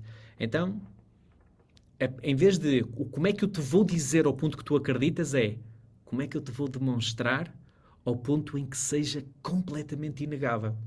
É esta expressão: torna inegável ao teu cliente. Quando o teu cliente consegue ver e se conseguir tocar, pá, não há como dizer que não. Queria te perguntar, eu sei que é muito vaga a pergunta, mas pronto, e varia sempre de pessoa para pessoa, de cliente para cliente. Qual é a melhor ferramenta de coaching que tu usas ou que tu gostas de usar, que tu achas que é extremamente eficaz? Ou que em média tu usas mais vezes? Eu penso que a ferramenta de coaching que eu utilizo mais vezes é a hierarquização de valores. Hum, quando eu estou a trabalhar com um cliente e o cliente consegue encontrar os seus valores na rua, a felicidade do cliente aumenta drasticamente, porque sente que está a viver num sítio onde pertence. Penso que é a ferramenta que tem mais efeitos, porque por vezes nós... Falta-me por experiência própria, mas acima de tudo de clientes com quem eu já trabalhei e tenho vindo a trabalhar ao longo deste tempo.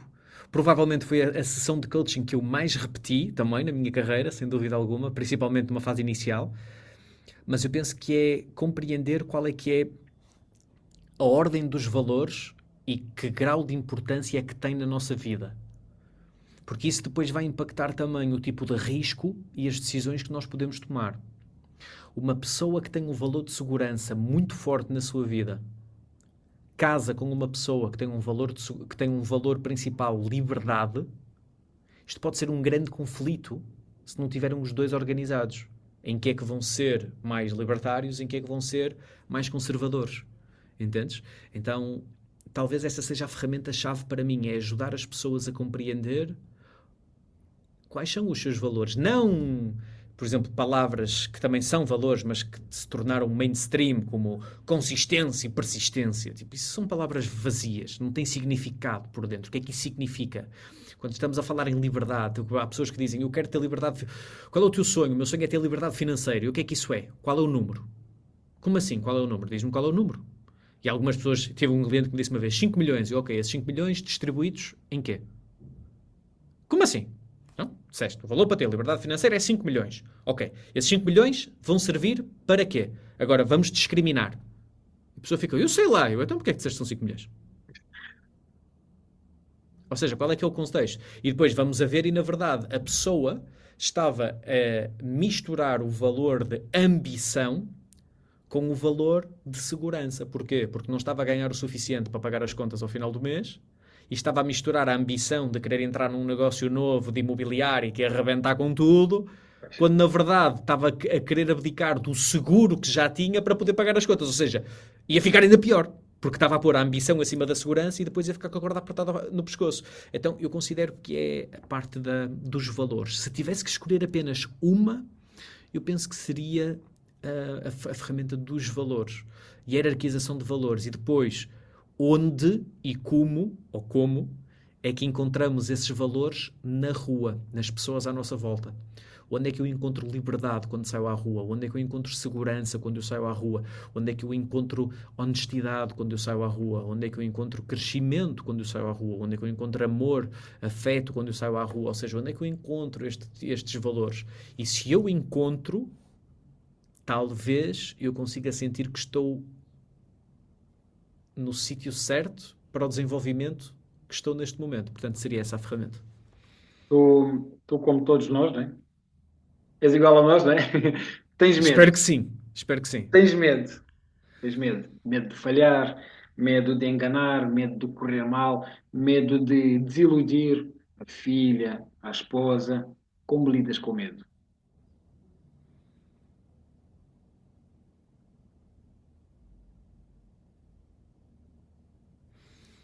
Eu associo muito medo a risco. E talvez a forma como eu lido com o medo é transformar a situação num jogo. Eu acredito que nós temos muitos resets. Ok? Todos nós temos muitos resets. E a prova é que muitas pessoas já tiveram múltiplos empregos, múltiplos relacionamentos e, por vezes, múltiplos filhos com pessoas diferentes. Portanto, há múltiplos resets para poder ter em múltiplas casas. Durante muito tempo, um dos meus receios, medos, era como é que eu consigo... Por exemplo, eu pensava que eu tinha medo de estar à frente e de aparecer nas redes sociais. Durante muito tempo, equacionei que era isso que estava a acontecer. E durante 3 anos não apareci. Depois apercebi-me que não é uma questão de medo. É uma questão de eu querer passar uma imagem que na verdade não era eu. Era a imagem que eu achava que eu tinha que passar para ter lucro financeiro. Tal e qual. Então, eu não tenho muitos medos, vamos dizer assim. Por exemplo, podia dizer que tenho medo que o meu pai ou que a minha mãe ou que a minha esposa morram amanhã. Podia dizer que tenho medo que a minha filha morra, mas isso não é necessariamente medo. Isso é tipo, é o inevitável da vida. Chama-se viver. Aliás, a única razão pela qual existe esse medo é porque estamos a viver, não é? Não diria que se calhar medo é uma palavra comum no meu dia-a-dia. Não diria. No entanto, quando ele aparece, normalmente eu não avanço. E sei que isto até pode... Como assim? Não avanço. Porque o medo é uma reação emocional. Logo significa que eu ainda não consegui racionalizar aquele momento que está a acontecer. Eu sou muito fã de dissociação, uma técnica de programação neurolinguística, ou seja, quando uma coisa está a ocorrer sobre mim, eu saio fora e é como se fosse tipo um observador a olhar para a situação a acontecer. Entende? Sou muito fã dessa técnica. Aliás, uma das pessoas com quem eu trabalhava dizia que eu era o mestre da dissociação. que uma vez estava a fazer uma certificação e estava a fazer uma interação, uma intervenção em plena certificação, mais de 30 pessoas, e a pessoa estava a chorar compulsivamente, a pessoa com quem eu estava a fazer o exercício. Pessoas em sala estavam a chorar e depois no final fizeram uma pergunta: João, mas porquê que tu não choraste? Como é que tu não choraste? Eu: porque é que eu haveria de chorar? Eu estou a trabalhar, eu estou a fazer o meu trabalho. Se eu chorar, o condutor do carro tirou as mãos do volante. Pois. Eu não posso chorar aqui. Eu posso sentir o que a pessoa está a sentir, mas dissociar-me para não permitir chegar lá. Para responder concretamente à tua pergunta, eu penso que a base para mim, e já perdi bastante em negócios devido a isso, sem dúvida alguma, é take a step back, dar um passo atrás e esperar que eu consiga racionalizar o medo. O medo racionalizado deixa de ter o mesmo efeito. Okay? Então eu revejo as situações múltiplas vezes na minha cabeça e quando eu estou com medo, há uma coisa que eu não faço. Eu não digo em voz alta que tenho medo. Ok. O Trevor Moawad, que foi considerado em 2021 o melhor brain coach do planeta, já faleceu, e ele dizia uma coisa que é: o discurso externo, aquilo que nós dizemos para fora, tem muito mais peso do que aquilo que nós pensamos sobre nós para dentro. Por isso, para de dizer coisas estúpidas em voz alta. Era a Obrigado. sugestão dele. Obrigado. E então é muito incomum, se não até mesmo raro, dizer esse tipo de coisas para fora. Porque estou bastante atento também à minha linguagem. Claro que é evidente, não é? Ou seja, olha, posso dar um exemplo. Assusta-me que tenhamos em Portugal, por exemplo, princípios de ideologia de género que acontecem nos Estados Unidos e que estão a ser incorporados em Portugal através de partidos como o Bloco de Esquerda, como o LIVRE e como o PAN, por exemplo. Assusta-me. Porquê? Porque tenho uma filha. Assusta-me a ideia de casas de banho mistas, por exemplo, porque não é que eu não tenha noção de que as pessoas merecem ser livres, é que simplesmente não quero um homem de 50 anos a entrar numa casa de banho em que a minha filha de 12 lá está.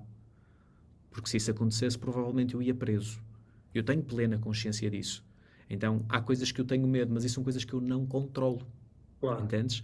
Então, a ideia em si é medo. Então, há uma boa forma também de ver isto, que é: medo de uma ideia é diferente de medo de atuação. Por vezes, se nós pensarmos, por exemplo, olha este exemplo que eu dei agora, ok? Vamos supor que nós começamos a colocar aqui em Portugal o mesmo conceito, e atenção, tenho clientes que estão por todo lado, vamos dizer assim, a nível de orientações sexuais e tudo, e não é nada disso que está em causa. Claro. Mas é a obrigatoriedade de termos que aceitar e termos que permitir que certas... isso não faz sentido nenhum para mim. Faz sentido que cada pessoa possa... fica no teu quintal, eu fico no meu, a partir do momento em que quiseres que o meu quintal seja igual ao teu, tens que pagar renda. É o que eu costumo dizer. Ou seja, o meu vizinho de cima disse-me que eu tenho que falar mais baixo. Ele paga renda? Não, então porquê é que haverias de ter que falar mais baixo? Se ele te quiser pagar a renda, ele pode mandar em ti, mas se ele não te paga a renda, tu não vais estar a fazer o que ele quer. Cada um tem direito ao seu direito pessoal e único, vamos dizer assim. Avançando, dentro desses medos, eu penso que o agir é onde tem todo o motivo para fazer acontecer. Exemplo, há coisas que eu e a minha esposa temos receio que a nossa filha possa passar e que possa lidar e que possa bater de frente, que em algumas escolas públicas do nosso país acontecem e que tem acontecido cada vez mais. Ok. Como é que lidamos com esse medo? Simples. Colocámos-la na privada. Isso implica algo mais de nós. Porquê? Porque escola pública está no nome. Público. Tem um valor inferior. Escola privada está no nome. Privado. Tem um valor superior. Então nós fizemos uma procura muito... Repara, ainda nem nasceu e ainda já temos um sítio onde acreditamos que é lá que vai estudar. Porquê? Porque todos os valores daquilo que eu e a minha esposa acreditamos que faz uma pessoa conseguir crescer e conseguir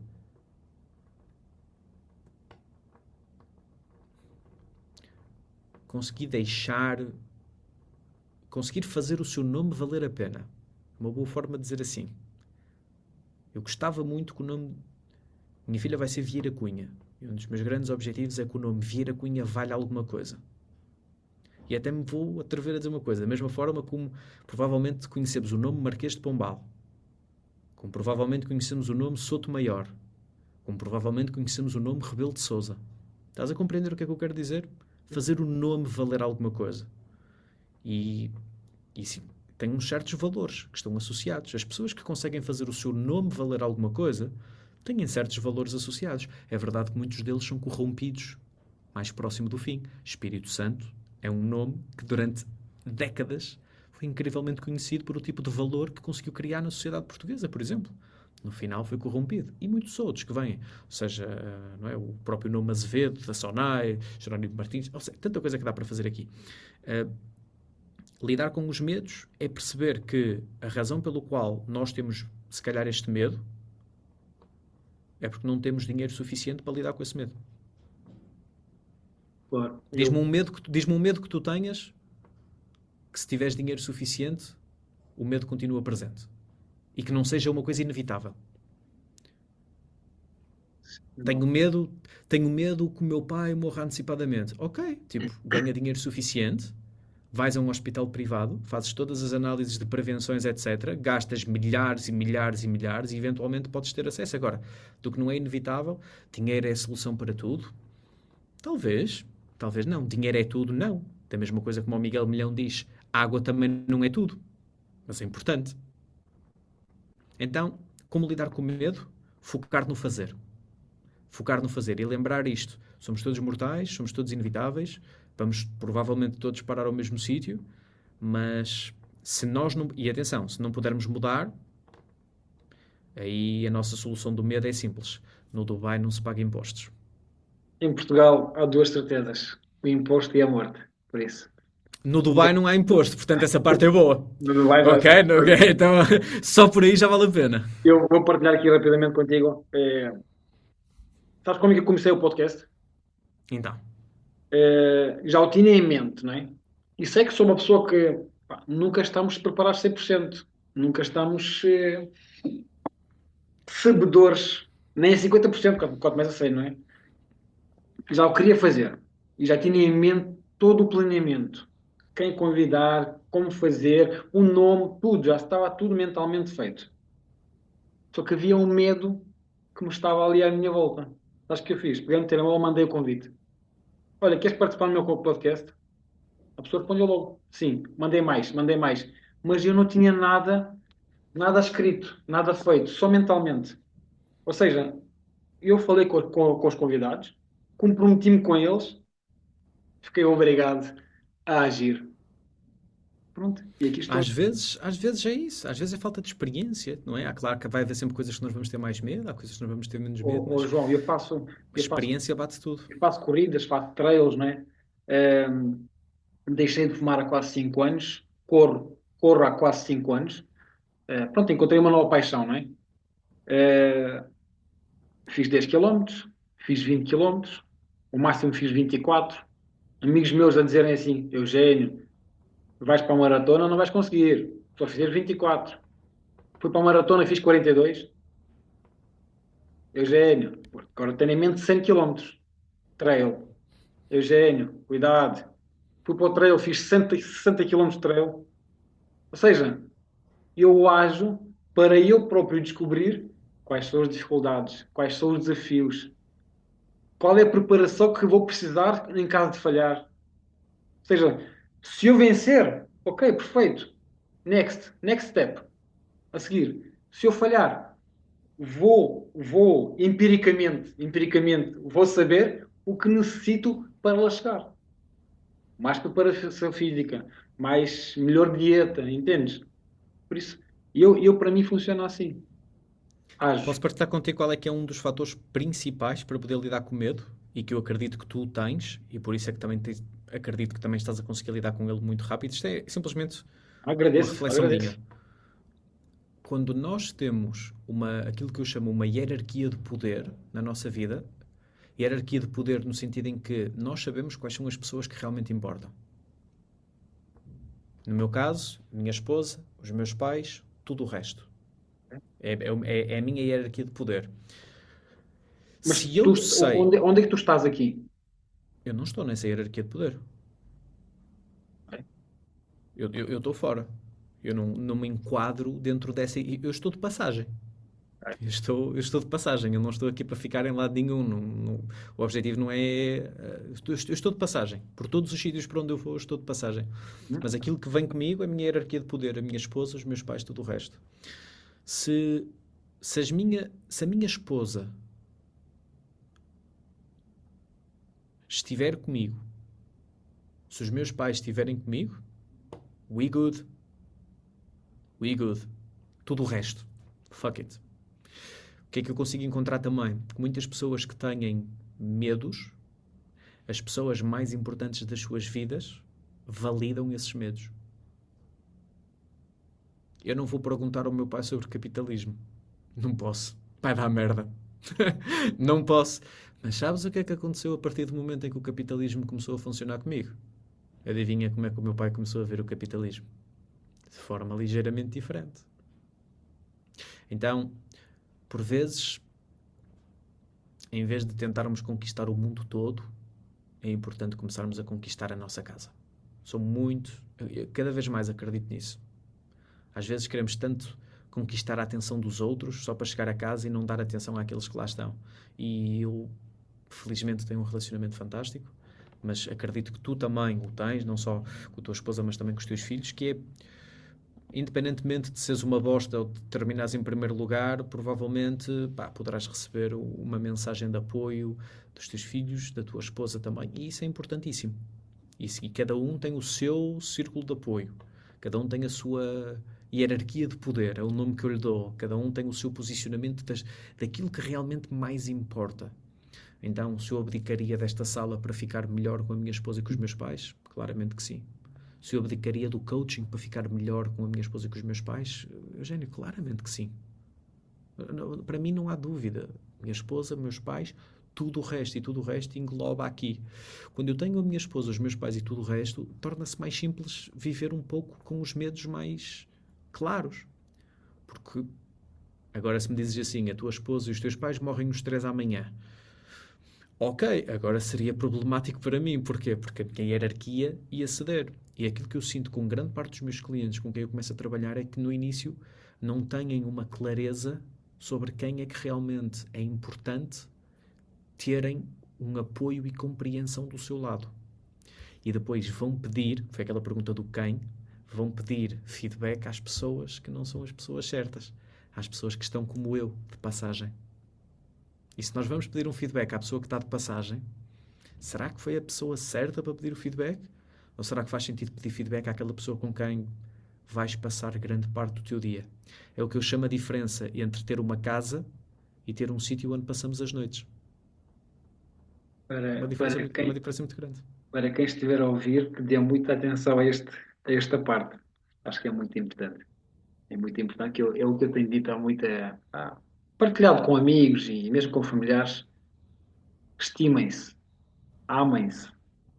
É Começa aí, mano. a vossa família, as pessoas com quem vocês amam e querem do vosso lado, é a base da vossa vida.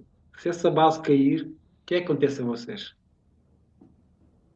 Entendes? Jordan Peterson, no livro 12 Regras para a Vida, escreve o seguinte: antes de decidir mudar o mundo, arruma o teu quarto. Espetáculo, é verdade. Então, começa por aí, meu. Começa por 12 aí. regras para a vida.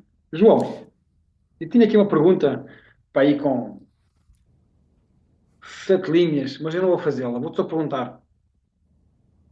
Fala-me sobre a arte de fazer perguntas. Fala-me. Diz só coisas sobre esta arte de fazer perguntas que eu ainda estou bem no início. Estou na creche da arte de fazer perguntas ainda. Qual é a importância? Quais são os benefícios? Como resolve conflitos também? Ou como evita conflitos? Talvez eu te possa dar uma perspectiva diferente, se me permites. Uma perspectiva um pouco mais negra, se me dás permissão. E depois termino numa nota mais alta. A arte de fazer perguntas é talvez uma das coisas mais importantes a desenvolver na nossa vida. Para termos melhores respostas, por vezes, só temos que fazer melhores perguntas. A verdade é esta. Se fizermos a pergunta errada consecutivamente, como é que a resposta que nós queremos vai aparecer? Não é? Se eu continuar a dizer porque é que eu não tenho dinheiro, porque é que eu chego ao final do mês sempre sem dinheiro, em vez de fazer a pergunta como é que eu consigo ganhar mais 100 euros este mês? Onde é que eu consigo ir buscar mais 100 euros este mês? Estamos a falar do mesmo problema, a ausência de capital. Mas estamos a falar em duas perguntas completamente distantes no espectro da ação. Uma vai procurar justificações, a outra vai procurar soluções. A arte de fazer perguntas, como muitos pensadores a quem eu não me atrevo a comparar, como Nietzsche, Dostoiévski, penso eu, que é assim que se diz o nome, e também o próprio Jordan, Sam Harris, também um grande podcaster que eu conheço, Lex Fridman, leva a um ponto em que, quando tu começas a desenvolver uma excelente ou muito competente arte de fazer perguntas, vais encontrar respostas que não queres. E este é, se calhar, o lado mais obscuro da arte de fazer perguntas. Já houve e há muitos momentos da minha vida em que eu estou a conversar com a minha esposa e que digo: quem me dera não ter feito esta pergunta. Quem me dera. Às vezes, em inglês existe uma expressão que é ignorance is bliss. Ou seja, ser ignorante é uma benção. Às vezes é mais fácil acordar de manhã, ir para o local de trabalho, ser gozado pelos colegas, levar na cabeça, chegar a casa, ver o futebol e ir dormir. Às vezes é mais simples do que fazer outras perguntas. Então, como tudo, como toda a luz cria sombra, onde quer que seja a arte das perguntas, tem um lado onde muitas pessoas, principalmente no coaching, não falam, mas ajuda a trazer uma responsabilidade que no mundo social em que nós estamos inseridos facilmente poderia ser deixada de lado.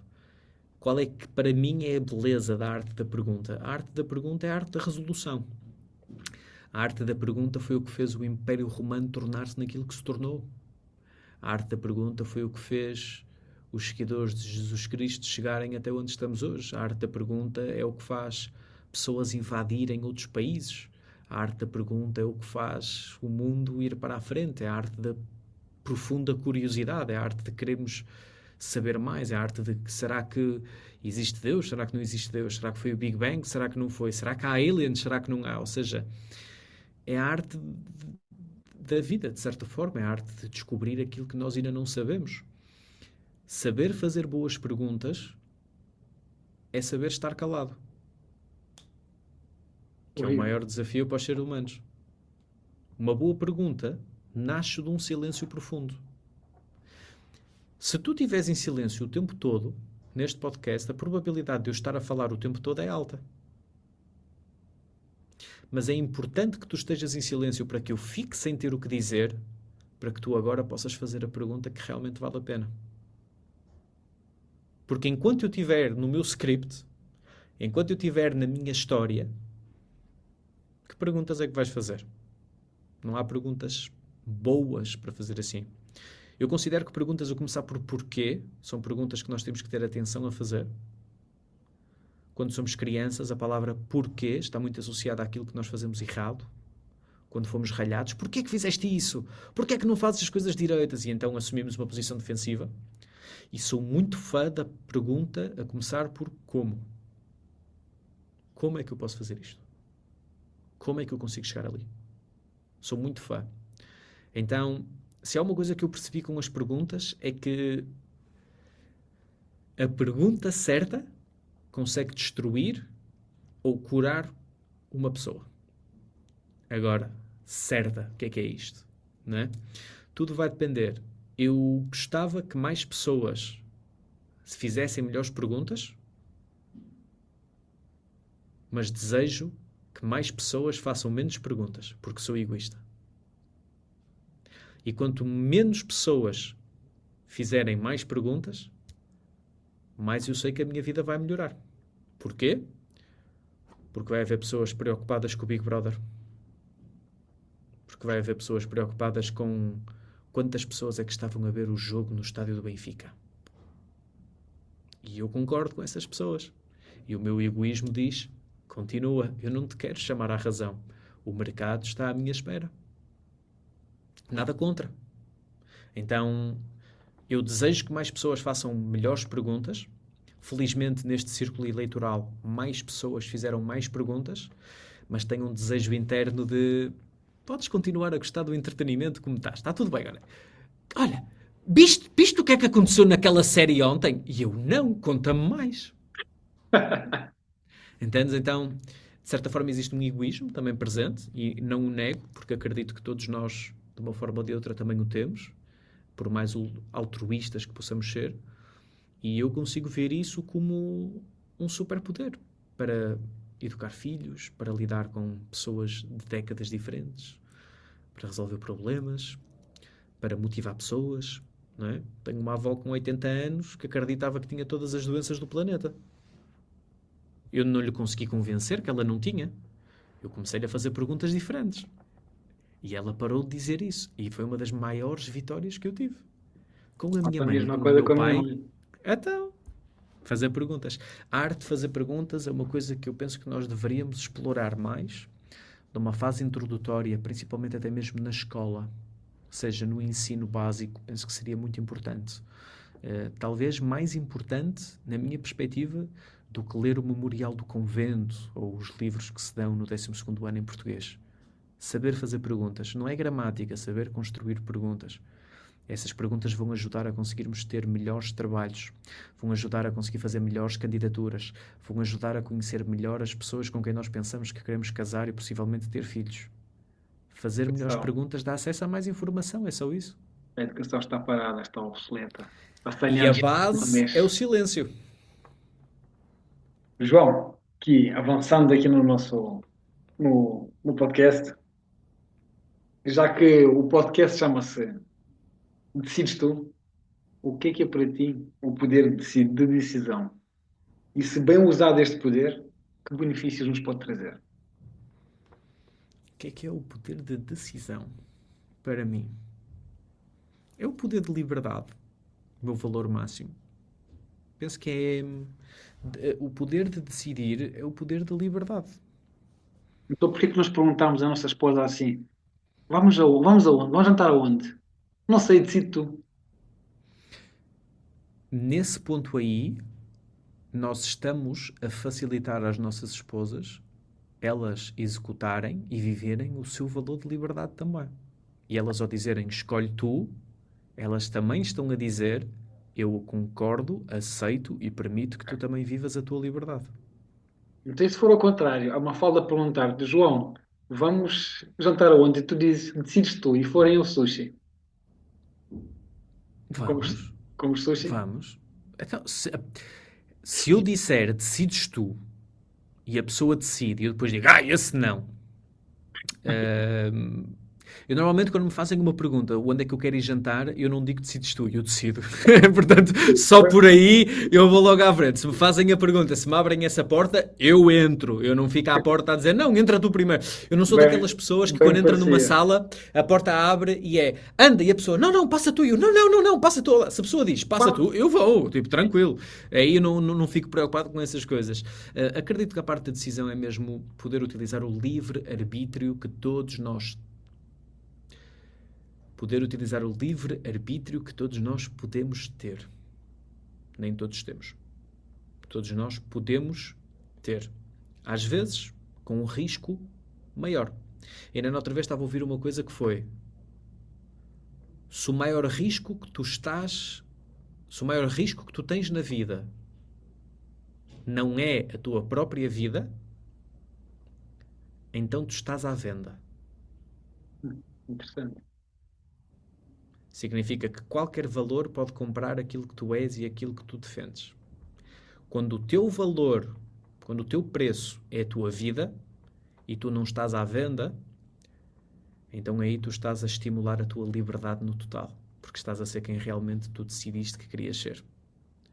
E é por isso que há tantas pessoas a defender, por exemplo, e a favor de Navalny, de Zelensky, de muitos outros que podiam ter sido comprados e que continuam a tentar lutar por algo diferente. E, portanto, decides tu é uma excelente frase. No entanto, ter consciência que a maior parte das pessoas gosta que se decidam por elas.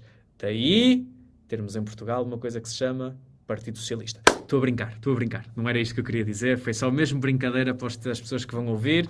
Mas sim, malta, se queremos que as outras pessoas decidem por nós, há um partido em quem podemos votar, vota PS. Tipo, está tranquilo, eles decidem por nós.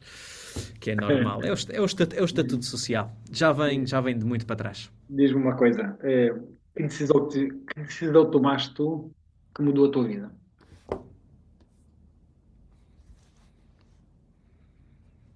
Que te põe neste lugar onde estás agora? Neste lugar, com estas condições, com... Aos 25 anos decidi que não ia trabalhar para mais ninguém. É o meu sonho quando eu for grande.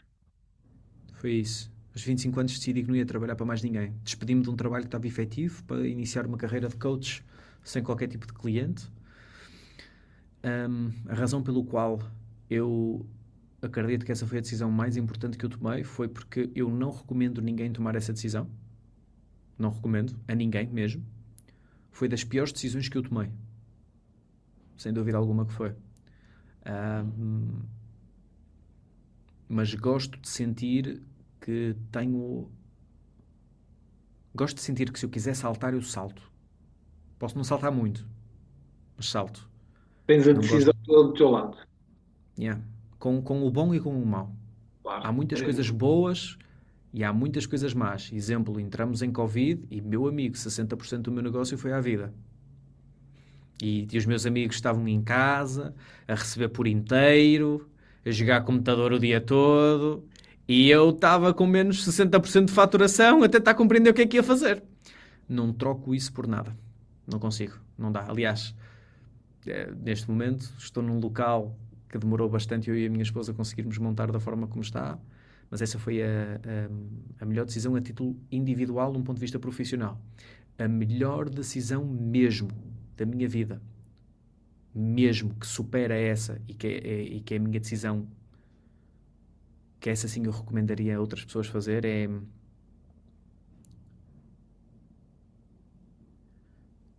foi a decisão que eu fiz de comunicar à minha esposa que, independentemente do que ela fizesse, eu não ia sair.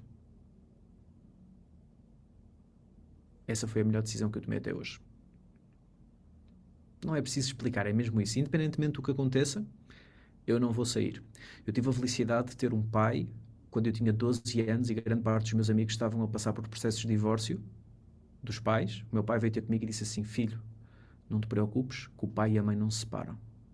Eu não te consigo dizer a força e a confiança que isso deu. Não dá para medir. E sim, havia desafios. E sim, houve problemas. E sim, houve discussões. Há pessoas que concordam com isto, há pessoas que não concordam com isto. Eu acredito, e ainda bem que isto está a ser gravado, porque vou ser provado certo ou errado no futuro. Eu acredito que a melhor decisão foi ter escolhido uma pessoa, não duas, não três, e não é uma pessoa só por aquilo que ela me dá agora. É ter escolhido aquela pessoa e sei que vai correr bem, sei que vai correr mal, mas é continuar a trabalhar aquilo que tenho com aquela pessoa. E é sem dúvida alguma o relacionamento que tenho com a minha esposa, que acredito profundamente que não termina, porque da mesma forma como eu fiz um acordo com ela de, independentemente do que tu faças, eu não vou sair, depois mais à frente ela retribuiu: independentemente do que tu faças, eu não vou sair. E quando existe essa segurança, quando existe essa clareza entre os dois, é bonito que não exista necessidade de procurar fora. Quando não existe a necessidade de procurar fora, é tudo bastante mais bonito, na minha perspectiva. Portanto, essa foi a minha melhor decisão. Perfeito. João, última pergunta, e não te chatei mais. Uma mensagem para os jovens, uma mensagem que poderá melhorar o futuro deles, ou o rumo do futuro deles. Que mensagem deixarias para eles? que fosse impactante. Encontra uma pessoa, investe nessa pessoa, junta-te com essa pessoa, cria uma vida com essa pessoa, supera desafios com essa pessoa, termina a vida com essa pessoa. Perfeito. Mais nada. Uma, não duas, não três, não quatro. Uma pessoa. E acredito que é muito possível conseguir viver uma vida incrível. Vai sempre haver alguém mais bonito lá fora. Vai sempre haver. Faz parte do teste. Faz parte do teste. Até que ponto é que tu consegues ser testado? Esta é a pergunta que eu faço. E eu sei, a minha esposa sabe, e ambos somos testados de forma bastante regular. E ainda bem que os testes acontecem. Porque Claro. depois, quando conversamos um com o outro sobre os testes que estamos a passar, é de género, olha que cena. Então, a minha mensagem é: investe numa pessoa, porque a vida sozinho não tem a mesma cor. Ou sozinha. É a minha sugestão. Tá E é o que vou feito, passar João. para a minha filha, se tudo correr bem. Vai correr bem, vai correr bem. O pensamento é este. João, obrigado. Bora. Muito obrigado, Eugénio. E que tenha sido bastante útil para as pessoas que também ouvem o teu podcast e que acredito que Tanto muitos ver- mais vais fazer pela frente e quem sabe, quando vieres aqui ao Norte, possamos fazer um em Presencial. pessoalmente, vamos dizer assim, presencial. E eu vou. Isso está prometido. Então vamos fazer isso acontecer, porque aqui deste lado vamos dizer que eu já tenho tudo preparado para fazer acontecer. Portanto, perfeito. já estou no estúdio e tudo à tua espera. Estou fazendo assim, eu vou ser o teu convidado, pode ser? Claro, então não fazia sentido de outra forma. Então, agora já fui o teu, agora vamos inverter aqui, se calhar para fazer umas coisas diferentes, a combinar mais à frente. Grande João. Obrigado. Valeu? Bora, Eugénio, um abraço para ti. Voltamos a falar. Um grande abraço. Muito bem, fica bem, um abraço, até já. Obrigado. Se gostou deste episódio, considere partilhá-lo com amigos, familiares e colegas, que também possam conhecer as partilhas de experiência e conhecimento. A sua ajuda na divulgação do nosso trabalho é fundamental para alcançarmos mais pessoas e impactar positivamente as suas vidas. Encontramo-nos no próximo episódio. Até lá, continua a aprender, crescer e a prosperar.